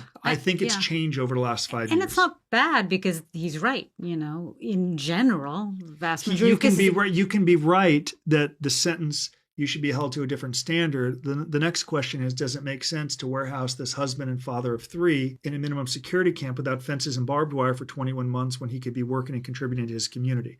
Of course, it's a waste of resources to send him. Either way, yeah. But back to the prisons, I mean, as we discussed earlier, it's very expensive warehousing people in this country. So actually, do you mind? Yes. It's a question that I think is so interesting because most people don't know. Matt, can you search on Perplexity? Perplexity is a platform we use. They sponsor us, and it's great because it's an AI platform, but you can ask them any questions and they can source it, and they usually come back with really good answers. But can you ask Matt essentially how much money is spent to help me? I think, how much does America spend on corrections every year? Yeah, exactly. Here it is. Okay. So this is what Perplexity says. The United States spends approximately $80 to $87 billion annually on corrections, including both public and private prisons and jails at the federal, state, and local levels. The figure has increased steadily over the past few decades and includes operational costs such as salaries, benefits, and infrastructure. That is crazy. That is an insane amount of money. So that addresses why so many people who should not be in prison are in prison, because there's a huge ecosystem that employs case managers, counselors, wardens, people who work within the prison. It's really big business. So there's a reason America has, I guess, 5% of the world's population, and we warehouse probably 25% of the world's prison population. Yeah. So that's another thing that I learned. It's big business. Yeah. So I can see how that business sends people to prison that shouldn't be there. But to the prison portion of it, as expensive it is, you do want people in the lowest security possible. If you should be in a camp if you've been designated there. Yeah, you don't want to put a white-collar criminal, somebody who just did minor fraud, housed with a violent offender. But many of them are actually, if you get taken into custody or you go through detention or transit for weeks and months. Some people go through Victorville in Oklahoma. You can be in a county jail or a detention center. So that absolutely happens. Right, pre-trial detainees. Or even if you get taken into custody at sentencing. I had 60 days to self-surrender to prison. Not every judge allows you to self-surrender. Sometimes they take you to detention center right here in Twin Towers in downtown. Right. We have had tons of people there over the years for many, many reasons. So I would agree that the sentences can be too long. I think we send too many people to prison. And yes, you could argue there is an imbalance. Of course there is a wealth imbalance in prison, just like there is outside. And even the fact that you're hired as a prison consultant, which we'll get to what that means, but the vast majority of people can't afford that. And it helps tremendously, right? It helps prepare people to go to prison who have to go to prison. Or maybe they don't end up actually going to prison because you start working with these people as a prison consultant even before their trial and their sentencing. It's true many don't, but I should also say, let me address that for a moment. And I'll start with going back to prison. So when I met Michael that second day, I knew who he was, and he tried to advise me in those early weeks. How are you spending your time? What are you doing? What is success for you? What is the outcome you're trying to engineer? I'm like, who the hell talks this way? And I kind of avoided him for several months. All I did was run and read. Mm-hmm. And then I began to see guys really scared to go home. Imagine you serve 1, 2, or 3 years, and you're like scared to go home because you can't be a doctor or a lawyer anymore. So one day I'm in Michael's cubicle and I sound like a total fool. And I'm trying to show off about how many miles I can run and how many pull-ups I can do. I'm like, I haven't felt this strong since USC. He's like, hey, bud, how much are people going to pay you to do those pull-ups and to run those fast miles? Right. I'm like, no one. And that was an aha moment for me, together with seeing friends of mine scared to go home. Right. And he said, you should probably reevaluate how you serve your time. See, you think you're different because you exercise all day. You think that makes you better than the guy that watches Jerry Springer all day. It's the same. Neither of you are preparing for the hardest part, which is going home. And maybe you have a rich friend at USC that's going to hire you. God bless you. What are you earning? What skills are you developing? How are you engineering the outcome you want? And it was very transformative for me. Now, by that time, he had handed me some literature to read, philosophy that I was embracing. I didn't understand it. He would walk around the track with me and explain it. Like one passage he had to explain more than 20, 30 times. It was insane. Was it Socrates? Or it was all of them. It was Socrates, it was Nietzsche, it was Kierkegaard, it was Aristotle. Yeah. And sometimes he'd say, did you actually have a degree from USC? And I said, I got dumb after college. I got stupid. So that's what he still says it now. Yeah. So one thing he said to us that I love, which is exactly about what you were talking right now, which is the idea that most people will tell people when you go to prison, they'll tell you, do not think about the outside world, concentrate on what's happening inside these walls. And he says it's the exact opposite. You should actually not think about what's happening inside these walls and concentrate and focus on the outside world and prepare yourself. Yes, so that aligns with his prongs, which is to educate himself, get a master's degree, publish, and grow a massive support network. Right? I'm sure he talked to you about his prongs and 10-year goals. You can't develop a support network if you're isolated from the rest of the world, if you're shutting down visits, if you're not writing letters. So Michael encouraged me to begin documenting my journey, or as we tell people in the white-collar advice community, create assets that don't exist. So I said, what does that mean? And he said, well, you should write a journal or a blog. I didn't even know what a blog was in 2008. Write a letter and put it out there for the whole world to hold you accountable. I can assure you it will make your parents proud because I see your mom's tears in visitation. You've got to show that you're finding meaning through this experience. You've got to ensure this doesn't define the rest of your life. There are collateral consequences that follow. You have learned prison for you is the easiest part of the process. You're in a camp, no fences, no barbed wire, no violence. You exercise, you run, you read. You have no wife and children at home. You will never have an easier prison experience. You are wasting it. So the 12th of October, 2008, at about 4:00 in the morning in the prison library or quiet room next to Michael, he helped me handwrite this first blog. And it says, it's October 12, 2008. I'm sitting in my assigned cubicle at Taft's federal prison camp. And about 5 pages, and I put it in the mail and sent it home.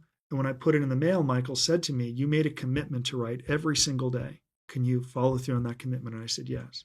So from the 12th of October, 2008 to my release, the 28th of May, 2009, with Michael's help, I wrote a blog every day. But something interesting happened about a month in, to the chagrin of other prisoners who said, I'm a tourist there for a short window.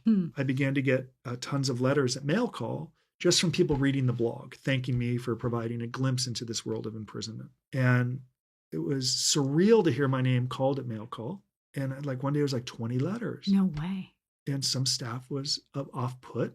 As they said, you're not in prison long enough. You're a tourist. You're not an expert. And I'm like, you're right. You're like a prison celebrity talking about prison. I'm not an expert. I'm serving 1 year. You know who the expert is? That guy over there, Michael Santos, who's teaching me. Every lesson I conveyed then and now comes from the 26 years Michael served, which is what we'll talk about in a little bit when we cover prison consultants. So I'm getting these letters at mail call. And then one day I'm in Michael's cubicle and I say, God, all these people, they like write me. They're sending me money for my books. I'm not asking for money. And he said, you are helping. A doctor, a lawyer, a businessman might better identify with you, a USC stockbroker who served 18 months, maybe more so than me, a guy that's serving 45 years for a drug offense, who has more knowledge. I mean, there's no part of the experience Michael hasn't endured. Trial, he served a year in segregation, transit, 8 years in the penitentiary, the high, medium, the low, transfers, books, marriage in prison, mentoring, teaching. Everything. There's nothing, there's no one that has that level of depth and breadth of experience, yet people are writing me and not him. And he said, well, there could be an opportunity here for you to actually help people by continuing to write and provide value. And then we're walking the track on Thanksgiving, November 2008, And my ego's growing a little bit because I'm getting these letters. And I wasn't concerned that other prisoners were off put by the blog, because some of the wives and girlfriends would send in my blog and say, why aren't you as productive as this guy? Mm-hmm. And they'd call me in and say, look, dog, you've been in here for 8 months. I've been down for 9 years. And I said, I'm not writing anything negative. I didn't even want to defend it or justify it. But I knew my release was close enough, and I wasn't writing anything that bad that would compel someone to really want to have a problem with me. But I know the wives and girlfriends would send in letters like, do what he does.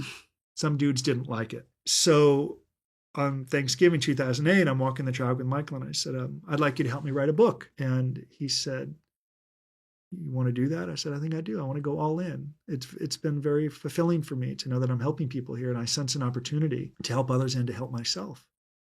And I said, you have 4 years left. So why don't we partner? I know what you want to do, because he would love to say, I'm not coming home and I'm not going to tell someone how to shop in the commissary or how to get a better job in prison. I didn't serve 26 years in prison to do that. Let me be very, very clear. He would tell you the same thing right now. Mm-hmm.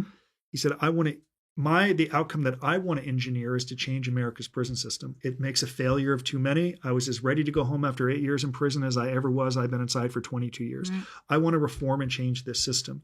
I want to do exactly as you saw me do with that book you just saw me handwrite called Earning Freedom, Incentivizing Excellence. I believe rather than calendar pages turning, people should be able to earn their way home. I have no doubt he said that to you. Yeah, he did. And of course, that's the work he's doing right now with the Bureau of Prisons, the deputy director. He's in all of these prisons across the country. But I tell people, Michael did that work every day through 26 years in prison. There was no prison reform that advanced his release date. No First Step Act, no Second Chance Act. He did it to build a record, to find meaning in the journey, and to teach and help people.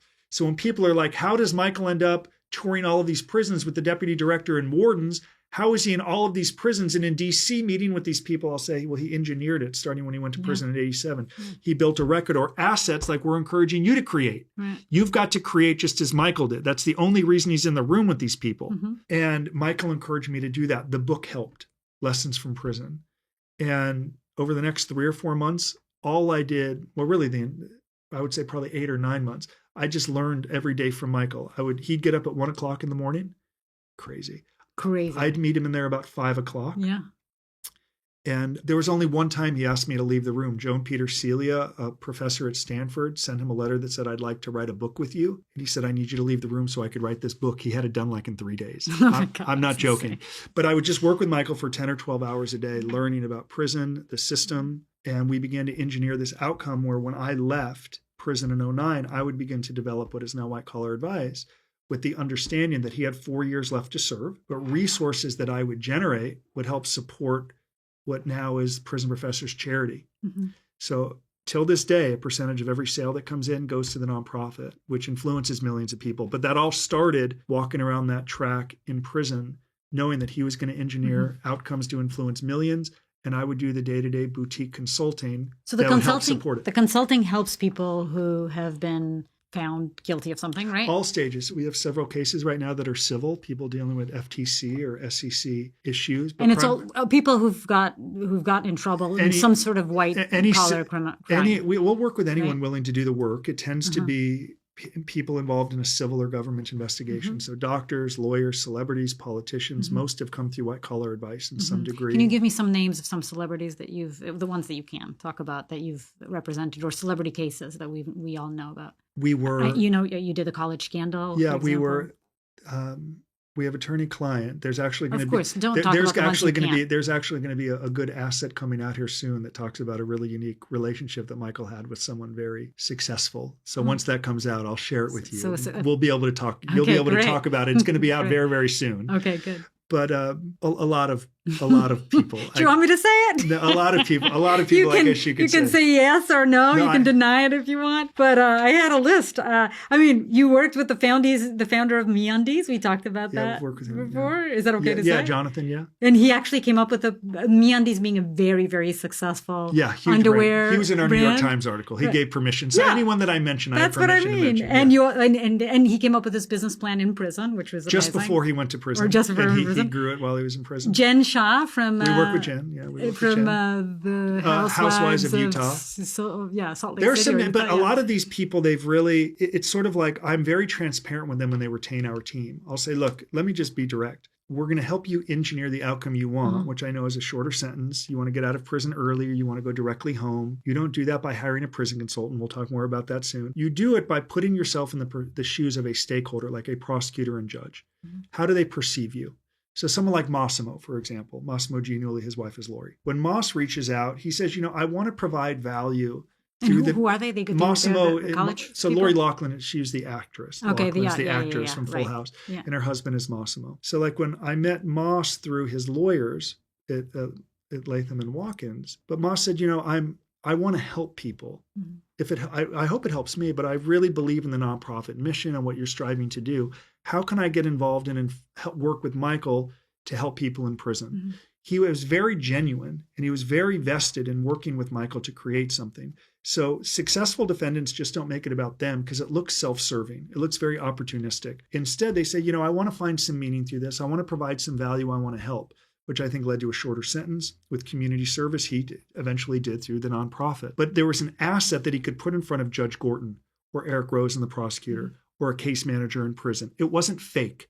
People try to fake their way through it. I'm sorry, I'll never do it again. I want to find meaning. I care about prison reform. But there's no assets to actually defend. It just sounds good. And we're so busy, we don't scrutinize it or look into it. So the people that we work with, I make very clear, there's going to be a transactional component to this. You're going to give my company money to begin creating assets to help engineer the outcome you want. Are we in agreement? Yes. Do you also understand that so much of what we do is not proprietary, especially in the age of AI? Do you recognize that you could do all of this on your own if you wanted to, because everything we do, we give away for free? Come to our webinar, books, podcasts, we give it all away for free. Some people with a budget who want to engineer this outcome, who value time more than money, hire our team. Yes, I want to be one of those people. Yeah. Cool. Here's what we do with a lot of the money you're going to send me. Right. We give it to the nonprofit. Right. I mean, it's a little bit like anything, like housework, right? You hire people to, get the tap working again, or the air conditioner broke. You can figure out how what to I'm work. conveying to people, and what Michael helped me understand, we want to change America's prison system, not just by releasing people, but by demonstrating why they are a candidate for mercy, why they have prevention instead of why they have earned freedom. And you can't do that through talk. You do it through what Michael did through 26. You build a record that shows you're different than the government's version of events. You are educating yourself. You're growing your network. You've developed values and skills. You are law-abiding. You earn your way home. That's what the nonprofit does. That's the policy that has already influenced the First Step Act. More reform inside of the prisons. More than 4,000 people have a profile at prisonprofessors.org where they can write from prison for free. The nonprofit funds all of it, and I fund it too through White Collar Advice. Right. So the White Collar Advice boutique consultancy company, you guys get paid, and there's no problem with getting paid for doing what you do, which is helping people with lesser sentences or helping them prepare. It's their entire lives. We've had agreements go from $100,000 to $3 million bucks. And I'm telling you, you don't get $100 or $500 or $1 million by telling someone how to shop in the commissary or how to write a sentencing statement to a judge. It's the totality of their life. They're managing businesses. There's reputational fallout. Some convictions have cost people in our community billions of dollars. It's engineering an outcome. It's like that 10-10-10 model from Susie Welch. Every decision, 10 minutes, 10 months, and 10 years, 20 years out. That's what Michael taught me to do. I'm 50 now. He would ask me, what do you want to look like in 5, 10, 15, 20, 25 years? How do you reverse engineer that outcome? It starts with what you do today. Right. So we want people in our community to do that same thing. And it starts with, what is the perception of a stakeholder, of a prosecutor? They think you're trash. They want to judge you for this out of character moment. They are not trained to look at the totality of your life. Your judge, no different. He is biased. There's no doubt, because he was probably a former prosecutor. He's not a fan. So we want to begin to create some asset that shows why they're different, what they will do moving forward to become part of the solution. If you created a victim, you identify with the victim. You're not just paying money back to avoid prison. It's the right thing to do. So the messaging is where a lot of defendants fail. It's self-serving, or they outsource all of the work to their lawyer. And I say that knowing that off-puts lawyers, but we have an attorney and client with more than 1,000 law firms. A good lawyer without a God complex is not threatened by that statement, but it doesn't change. A lawyer is paid to say why their client should avoid prison. And a federal judge we interviewed on YouTube said exactly that. The defendant has to do, they're the star of the show. Mm-hmm. They've got to do the lion's share of the work, and we help them do that. And then part of the money you guys make in white collar advice goes to prison professors. And we document it. That's right. And so can you tell me what prison professors is and what you guys do there? So while we're here doing this interview, Michael's on a plane to Michigan, where he's going to speak in a federal prison. Mm-hmm. Then he's going to go back to Kentucky and West Virginia, and he'll see Sean Combs, who's serving time at Fort Dix. Oh, wow. Okay, so he's touring all of these prisons, implementing our programs, inspiring and teaching millions of people in prison. The Bureau of Prisons doesn't pay for that work. The government shut down anyway. There's no money. Mm-hmm. Staff's working right now in the BOP without money. So while he's traveling the country, that is very expensive. No prisoner pays for any of the programs. They're poor. When they need books, we send it. They don't pay for it. Someone has to fund it. So all of these trips, the travel, the books, the programming is funded primarily through resources the White Collar Advice obtains. Mm-hmm. We send a portion of that to the nonprofit. Mm-hmm. So we tell people, come to our community, this is a real win-win for you. You have the transformational aspect of influencing millions of people through the nonprofit, getting invested in volunteering, and you're also going to work to engineer that outcome with our team at White Collar Advice. And that's great. People love it. They've really become a part of something. Are there other prison consultancy companies out there? Or either, like if I go on Perplexity, let's say, and I say, I need help. So would they find? So this is a big topic and something I spend a lot of time kind of having fun with. So all of the media I've done all over the world, they would introduce me as a federal prison consultant. Yeah. And my message is, I'm not a consultant. I'm not a prison consultant. Any dude like me can go to jail for 388 days and fancy themselves an expert. Or you go for 1 or 2 years and suddenly you're a fixer. I'm no fixer. I served 1 year in a minimum security camp 16 years ago. Everything I learned and teach comes from my friend who served 26 years. Every lesson at White Collar Advice comes from the 26 years that he documented. I tell people I am his ambassador. I am his best student. And these are the lessons we teach. You don't need a prison consultant, especially in the age of AI. What is a prison consultant going to do? Tell you how to shop in the commissary, how to get a better job? It's absurd. We give everything away for free. Yeah, so you have a problem with the title. You don't I think they're charlatans. They steal all of Michael's... Oh, but they exist. These people exist. Sure, they steal all of Michael's work to begin with. Right. Everything is stolen from Michael, who pioneered preparing for sentencing properly, mitigation, creating. All of it's stolen from Michael and a lot from me. They claim to be a fixer or expert, which you cannot be when you serve 1, 2, or 3 years in one camp. What are they fixing? They offer guarantees. They prey on the vulnerability of people, because I know if you're in trouble, the only thing you want is to avoid prison or get out. So people are vulnerable. They're easy to exploit. Yeah. I tell people, you don't pay for consulting. It's a waste of money. We give it away for free. We have a weekly webinar. We have books. We have podcasts. Everything at prisonprofessors.org is there from Michael. Tell me someone better equipped to teach you how to prepare than Michael, who did 26 years in prison. The thing that you should invest in is the creation of assets. And I tell people, if you can do it on your own, you should. You need to start immediately. You're late, because the government's working full time to build their narrative of you, their vision of who you are as a father, as an executive. They're working full time with our tax dollar to advance their agenda, which is going to make them look better when they become a defense attorney someday, or run for office. So they're working full time. Right. What are you doing to demonstrate that you're different? And that's why you have to create and build on it over time. Most people with a budget say, I'd like to create with your team. Some people say, I'd love to. I don't have the budget, which is why we say that's why we have so much free stuff to teach you how to do it. Yeah. But you don't need a prison consultant. It is a disgusting, derogatory word where people... So that's how I introduced you. I actually use those words, I think, prison consultant. I'm a husband. I'm a father. I'm an executive who had an experience through the criminal justice system. I've learned a lot of lessons through 16 years, but I don't want to profess to be someone that I am not. I don't want to profess to be some expert. When I served 1 year in one camp, I proudly say everything we teach comes from the 26 years that Michael served. Have I learned a ton over 16 years with thousands of people we've helped? Of course, working with lawyers, the collateral consequences of a conviction, picking yourself up, how to hold a lawyer accountable. Of course, the tons.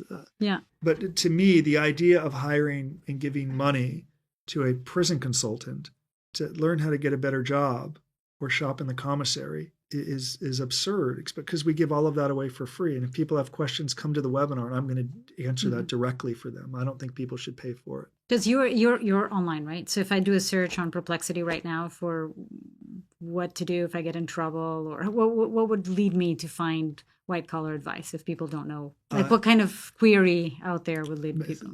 Probably white-collar crime. I want a shorter prison sentence. White-collar crime investigation. That's actually a good one. Yeah. I got a target letter. What is federal prison like? How do I get a shorter sentence? That's a good. Yeah. So if a person types, Matt, can you look on Perplexity and see, I want a shorter prison sentence. If that will show up, Justin's. I actually did a recent search of that, and I saw where I came up within Claude, and I saw that. You use Perplexity too? I've used Perplexity. I saw that I came up in like ChatGPT, a Perplexity, Gemini search, because that's a big part of, we create so much content and we give it all away for free, but it has to be structured the right way for AI to crawl and find it. Let's see what Perplexity says. Here, securing a shorter sentence for a white-collar crime often depends on early and thoughtful defense strategy, demonstrating mitigating factors, cooperating with authorities, and leveraging expert legal resources. Notable examples and dedicated organizations provide real-world guidance on what works and why.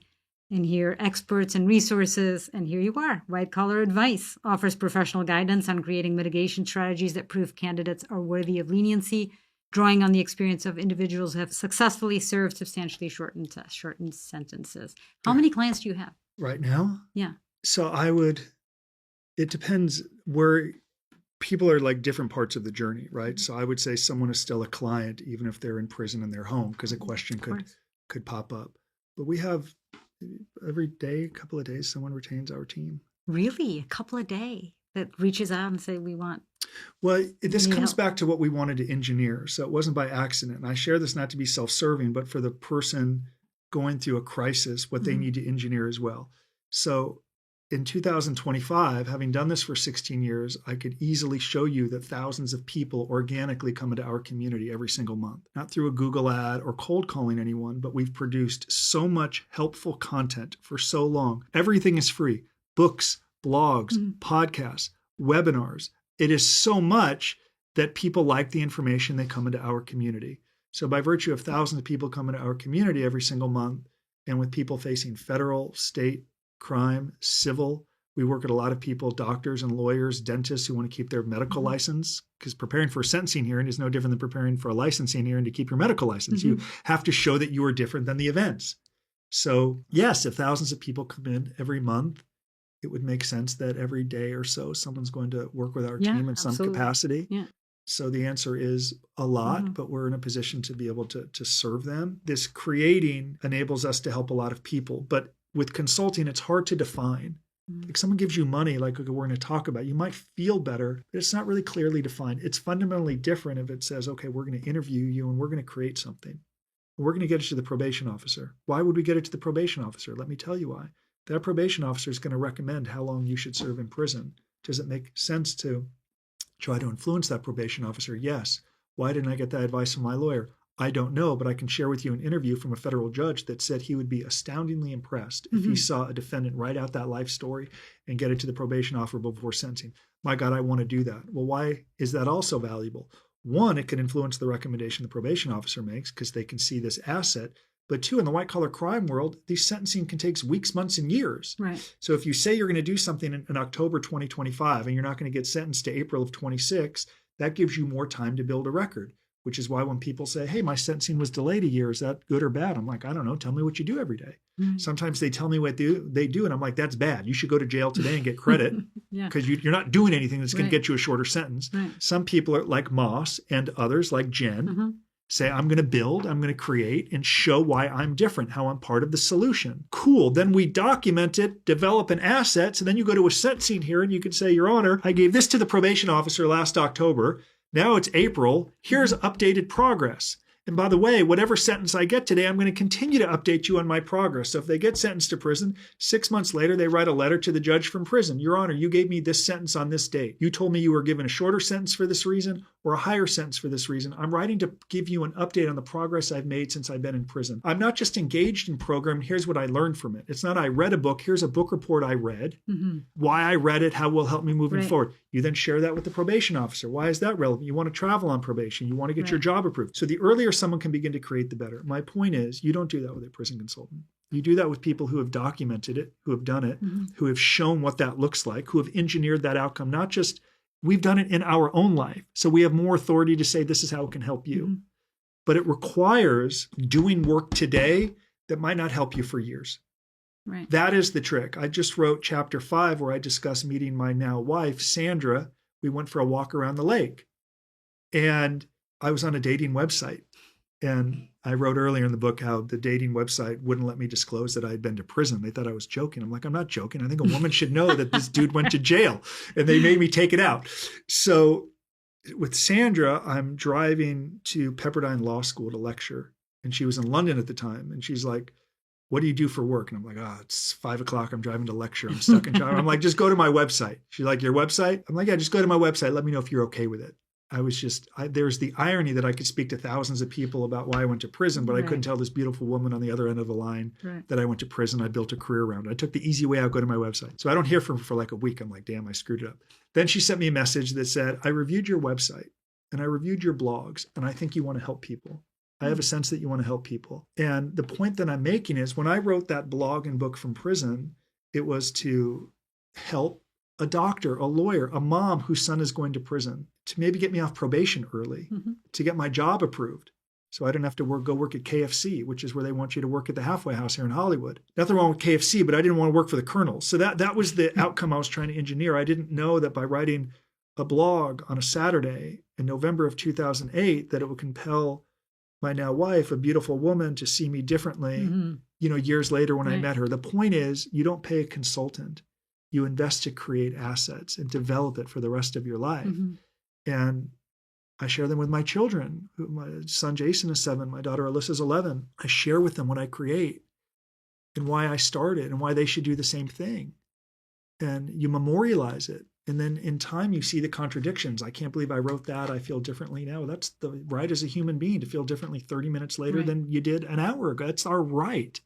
But I just believe in documenting it. And that's what we help you. And it's so satisfying for them to memorialize it, to share it.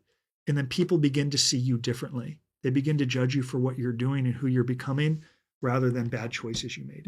And you can't do it by talking about it. You've got to show them. Yeah, it's interesting. There is such a stigma in this country regarding prisoners or anyone who's served time in prison, right? There's a real stigma that I imagine for you spent so much time sort of talking about what you do versus what the idea of what a prison consultant does.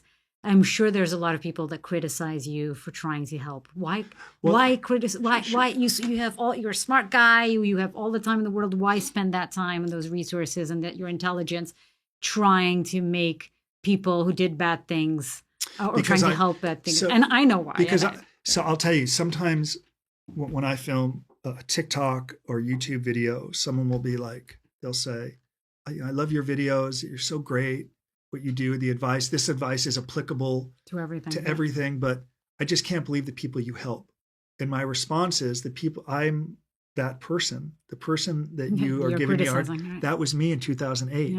But here's the trick. You see me differently now because of what I've built. I want to help people do that same thing. And you think that helps? Do you think they change their minds? They say, well, I didn't approach it from that perspective.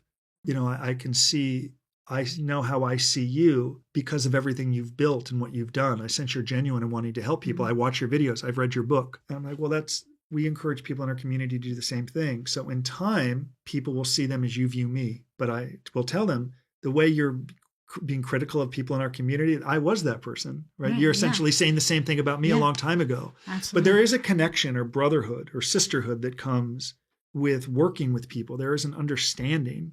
There is a connection. And I think because I'm so open about what I've done, and I did more bad things, but we don't have 3 days here to talk about it. I think I'm so open about what I've done, it compels them to say, well, I feel comfortable speaking with you about it.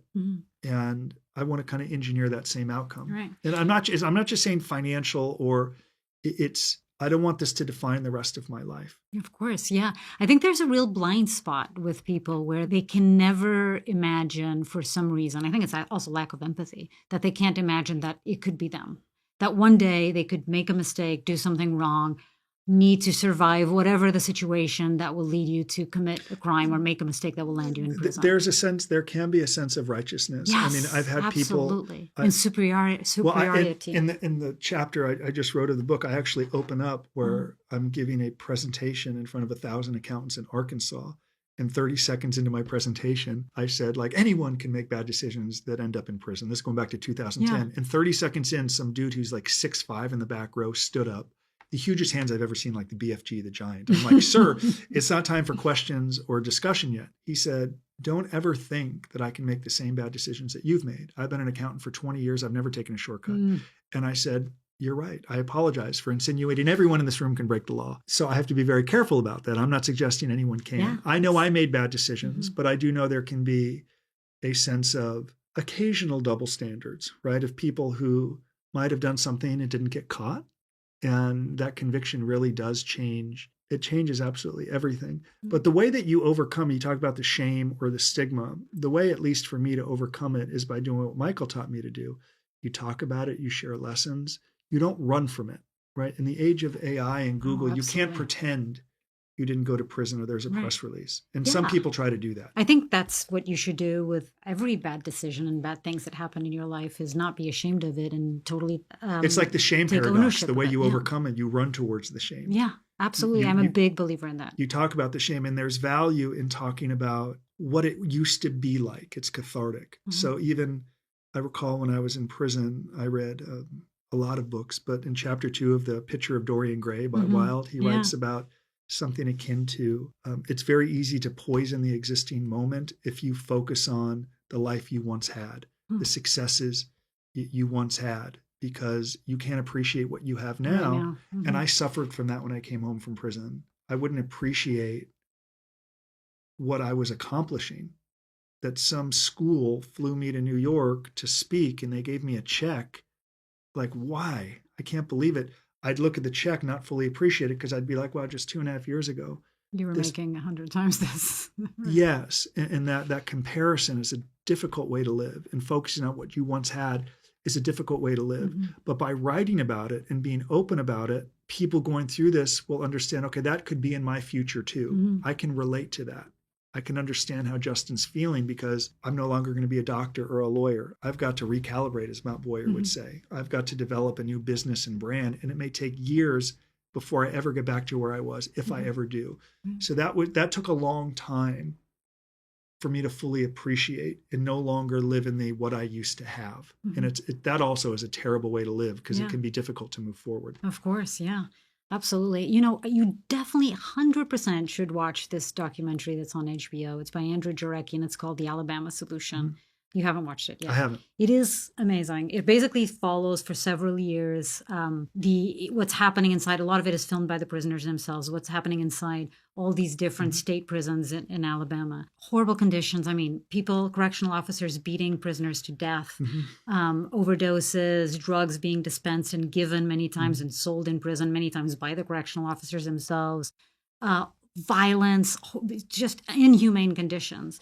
And one of the things that shocked me the most, apart from the fact that this is actually happening in the richest country in the world, you know, I've seen this in other countries. I've filmed in prisons in Brazil and these horrible conditions exist elsewhere. I just didn't expect it to happen here in the U.S. So it was shocking to me. But I think one of the most shocking things was that there's a bunch of prisoners that basically get together, and the sort of leaders that decide that they're going to fight for the rights of the people in prison, because literally they're seeing their cellmates being beaten for no reason by the correctional officers and dying. It's insane. And then them lying to the parents of those dead people and saying that they had attacked them and coming up with all these excuses that weren't, lying to them, basically. So they start trying to reform from the inside, and they go on a strike because they realize that there's a lot of money being made by prison work. So they go on the strike and they say, we're not going to work for the state of Alabama anymore until you change the conditions inside the prison. The prisoner said this. The prisoner said this. And they're working with this film group, and they're filming all of this, and they're filming the conversations they're having between all the different prisons inside the state of Alabama, all the different state prisons.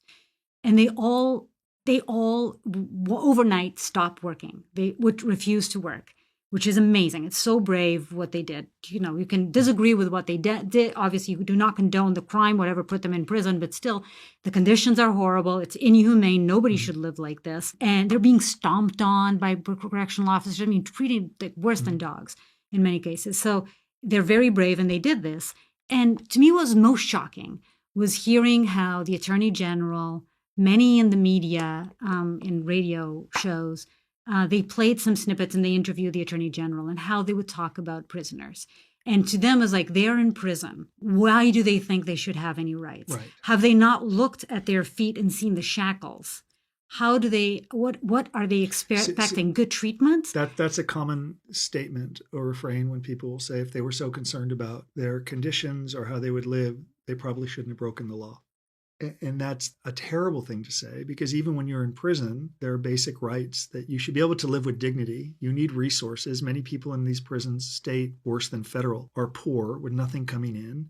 And it's very easy for people to rationalize and say, well, these are criminals. They're getting exactly what they deserve. Right. And if they were so concerned, they shouldn't have broken the law. Yeah. And that lacks empathy and understanding. Absolutely. A completely understanding. And also equates, this is the thought process between people that are countries that are less developed and people that are less developed in their thinking, because it's called correctional system, right? It's supposed to correct people. It's supposed to reform them. You're supposed to leave prison a better human being than when you went in. And what it's doing is it's taking all humanity away from you. As I'm sure Michael told you, the longer people should read his book, Inside Life Behind Bars in America and Earning Freedom, where he writes, the longer you expose someone to corrections, the less likely they are to function and succeed after their release. Exactly. But as you mentioned earlier, it's an $80 to $87 billion industry. So there's incentives to keeps people inside. Sure. And even as the nonprofit Prison Professors is implementing programs in prisons and jails across the country, we have a small nonprofit with funding from White Collar Advice to make it possible. But that doesn't mean tons of people are concerned about people in prison. And where do a lot of the resources go? Police unions or guard unions, they want more guards, more security, hiring more staff. So you have all of these competing issues,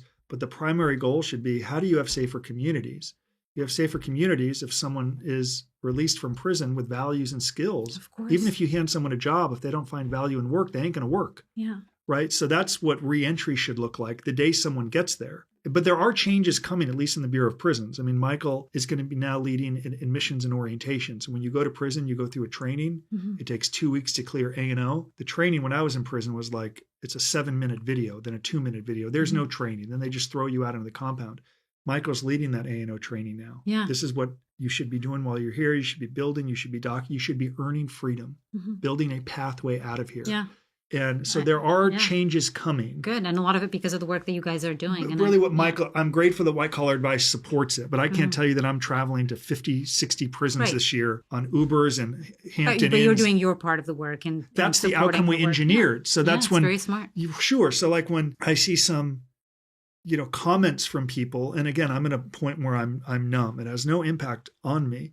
But when someone's like, "Oh, I can't," I think you guys make a lot of money, or it's not fair. I saw you in the New York Times, or why are you on a Dr. Phil podcast? And that people get jealous. They're envious. They don't understand, one, how long our team has been working to build a record, to develop assets, to actually help people, to work with more than 1,000 law firms, to speak at judicial conferences, to interview judges. It just didn't happen overnight. You know what had happened?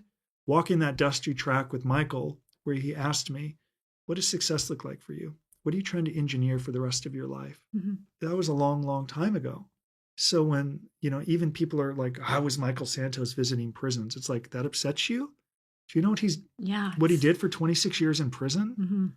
Do you know the outcomes what he's producing? That upsets you? So envy is a terrible thing. Yeah. There isn't a great deal of sympathy for people in prison because it's not like if someone gets cancer, you didn't choose to get cancer.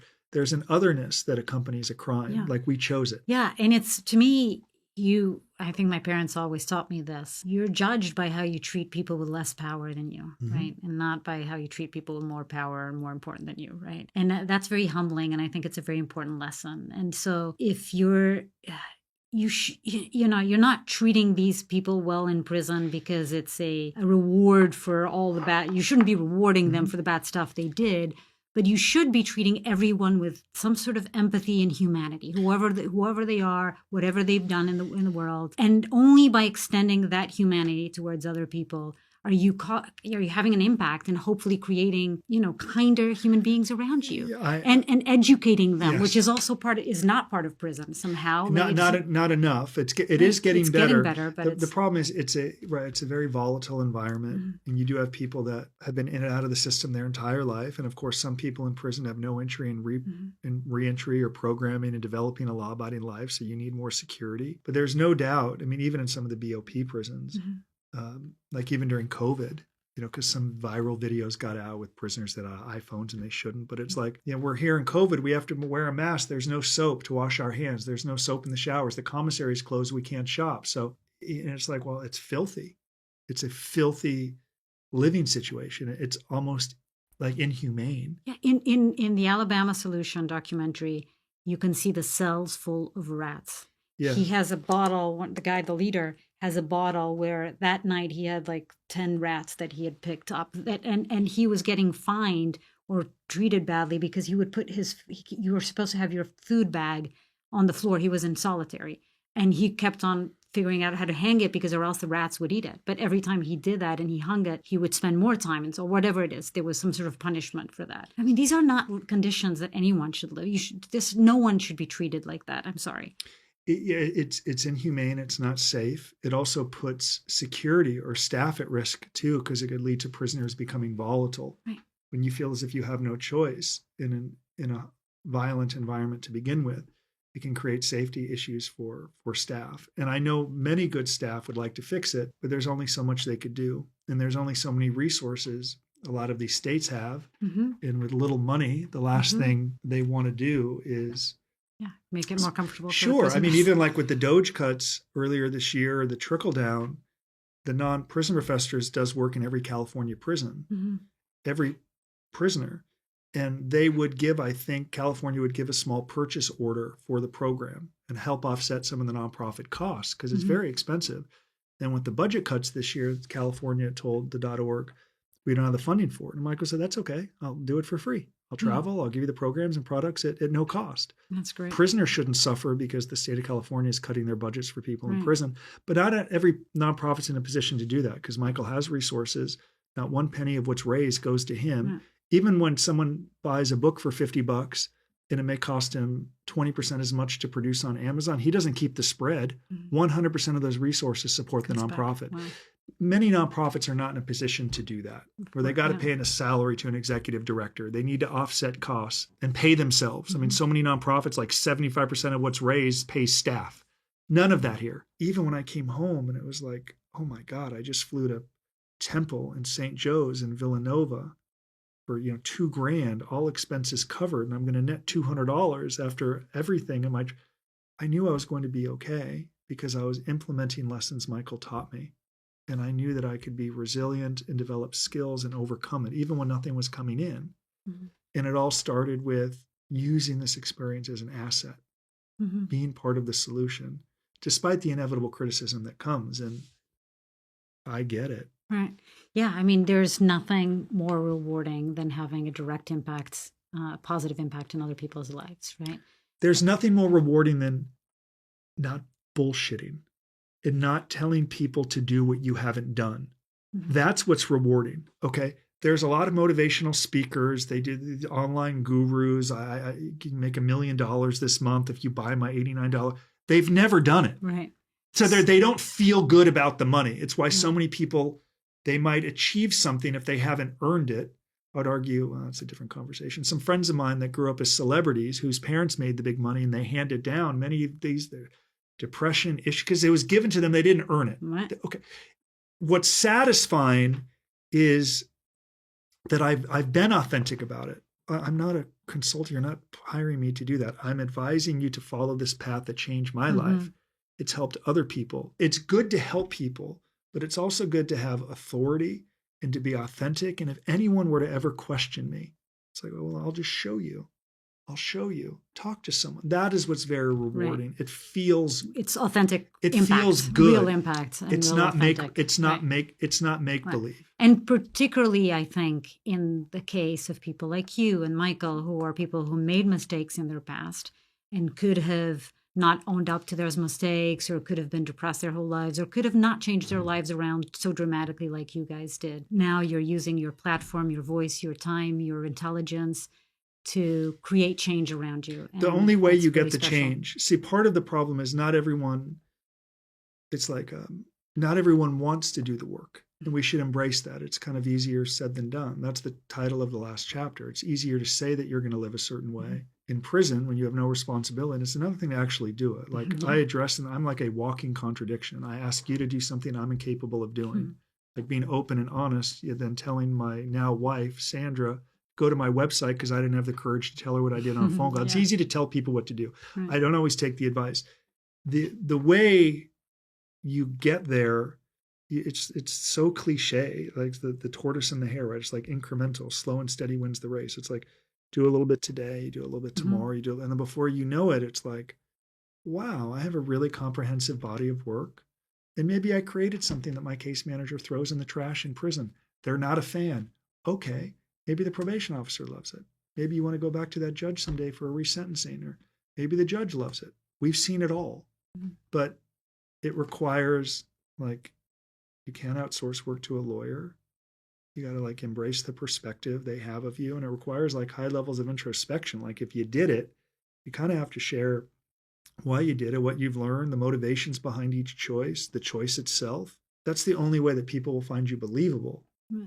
It's the only way that people will then say, like, I think you're stronger because of this. Like, because you've seen the consequences that follow bad choices. But you can't do that by running and not reading good literature. It really requires, you have to fall in love with learning. Right. You have to do the work. Yeah. You have to fall in love with being uncomfortable and embarrassing yourself, like failing on a big level. I did that in front of audiences when I came home from prison, just like I cold walked as a 22-year-old stockbroker out of USC. That same suit that I wore to sentencing that was tight was now so big. A nice cleaner told me I should throw it in the trash.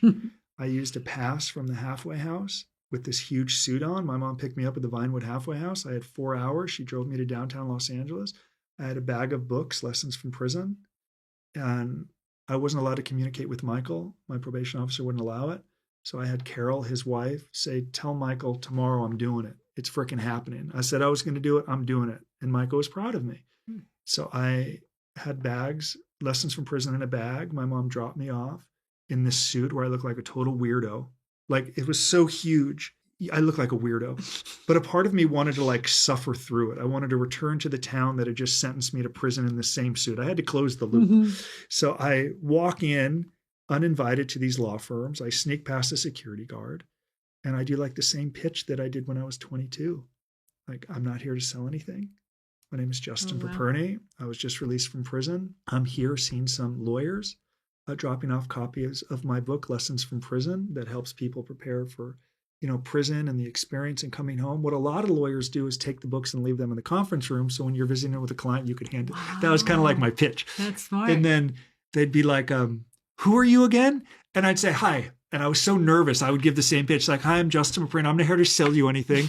And all these people are looking at me like, who is this guy in a huge suit, peddling a book, clearly not invited?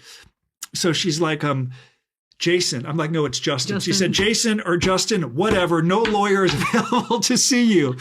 And I said, I would try to be a little, like, I don't know, quirky or witty or funny. So I'd say, like, you don't want the book. You have no interest in this book. Sure you don't want this book? I hand wrote this book from prison. I'm expecting maybe out of guilt or empathy, you're going to take the book. No lawyer will see you. We need you to leave now. I'm like, I got it. I've enjoyed our time together. And I would leave and I go to another law firm and another law firm. One lady threatened to call my probation officer. Ironically, it's a lawyer I ended up working with years later. She's very nice. She just said she had a bad day. But here's the message for people. I cold walked for 3 hours. The last lawyer, his name is Mark Worksman. He's a great lawyer. He's the only lawyer that shook my hand. And I said, I need you to take the book out of sympathy and guilt. I said, my mother's waiting in the car. I have got to get back to the halfway house or they're going to violate me and send me back to prison. No lawyer today shook my hand or taken this book. Oh, wow. I need you to take the book. And he said, Justin, I would love to read your book. I said, really? Aww. So he shakes my hand. He takes the book. I'm at the halfway house the next day doing some pull-ups. And he calls me. He says, "Hi, Justin, it's Mark Worksman." He didn't say, "I love your book." He didn't say, "I like your book." He said, "I scanned your book. I think it could help people. Would you send me 10 copies? Mark, I'd love to." In the messages over the last 16 years, I don't focus on getting thrown out of offices because I had dignity in trying. I was proud of myself for following through on what I said I was going to do. Here's what I focus on. I've done more than $1 million in business with Mark, him referring clients to me and vice versa. So I tell people I don't focus on the 9 lawyers that threw me out and made fun of me, or the woman that called me Jason instead of Justin, or said I wouldn't even take the book if it's free. I focus on the fact that that was $1 million cold walk. But it happened because I began learning from Michael in prison, and I said I was going to do something, and it was uncomfortable. My heart was pounding when I did that cold walk, more than going to federal prison that first day. And I knew if I could get through that and do it, even if all 10 threw me out, that I could do everything that was to come, speaking on live television, speaking in front of 15,000 people. I tell myself if I can do it looking like a fool in that big suit that day out of prison while on a pass from the halfway house where I wasn't focused on sex or food or sports or wasting time. It was, my buddy's got 4 years left to serve in prison, and we're going to engineer this outcome. And to do that, I need lawyers. Yeah. So I'm so proud to document that, because someday your children, they're going to deal with rejection and failure and nervousness and being looked at differently, and you're odd and you're weird. And I tell my kids I'm all of them, and that's good. Yeah. Yeah. I mean, there's 2 lessons from that story of your walk-ins is persistence, right? Not giving up, and you stayed at it till the end, and you liking kept some on pain going. Too. There's a little bit of a weird, there's a little bit of a weirdness to that you, yeah. But I also think it's the act of kindness from the lawyer, right? Mm-hmm. Being able to give somebody, their hand and some time to read your book and scan it. I mean, it's an act of kindness to a stranger, which I think is so important. Here's what I also learned.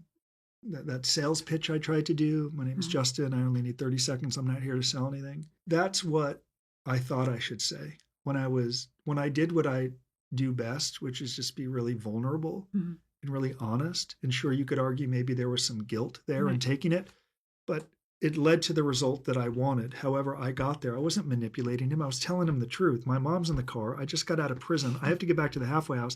Please take this book. Right. That was better than what I was doing previously, when I was just very vulnerable and honest. Yeah. Yeah. Authenticity usually always helps. Yeah. Right? He's a good lawyer. He's writing a foreword to the new book. But I think of people like that who gave me that opportunity.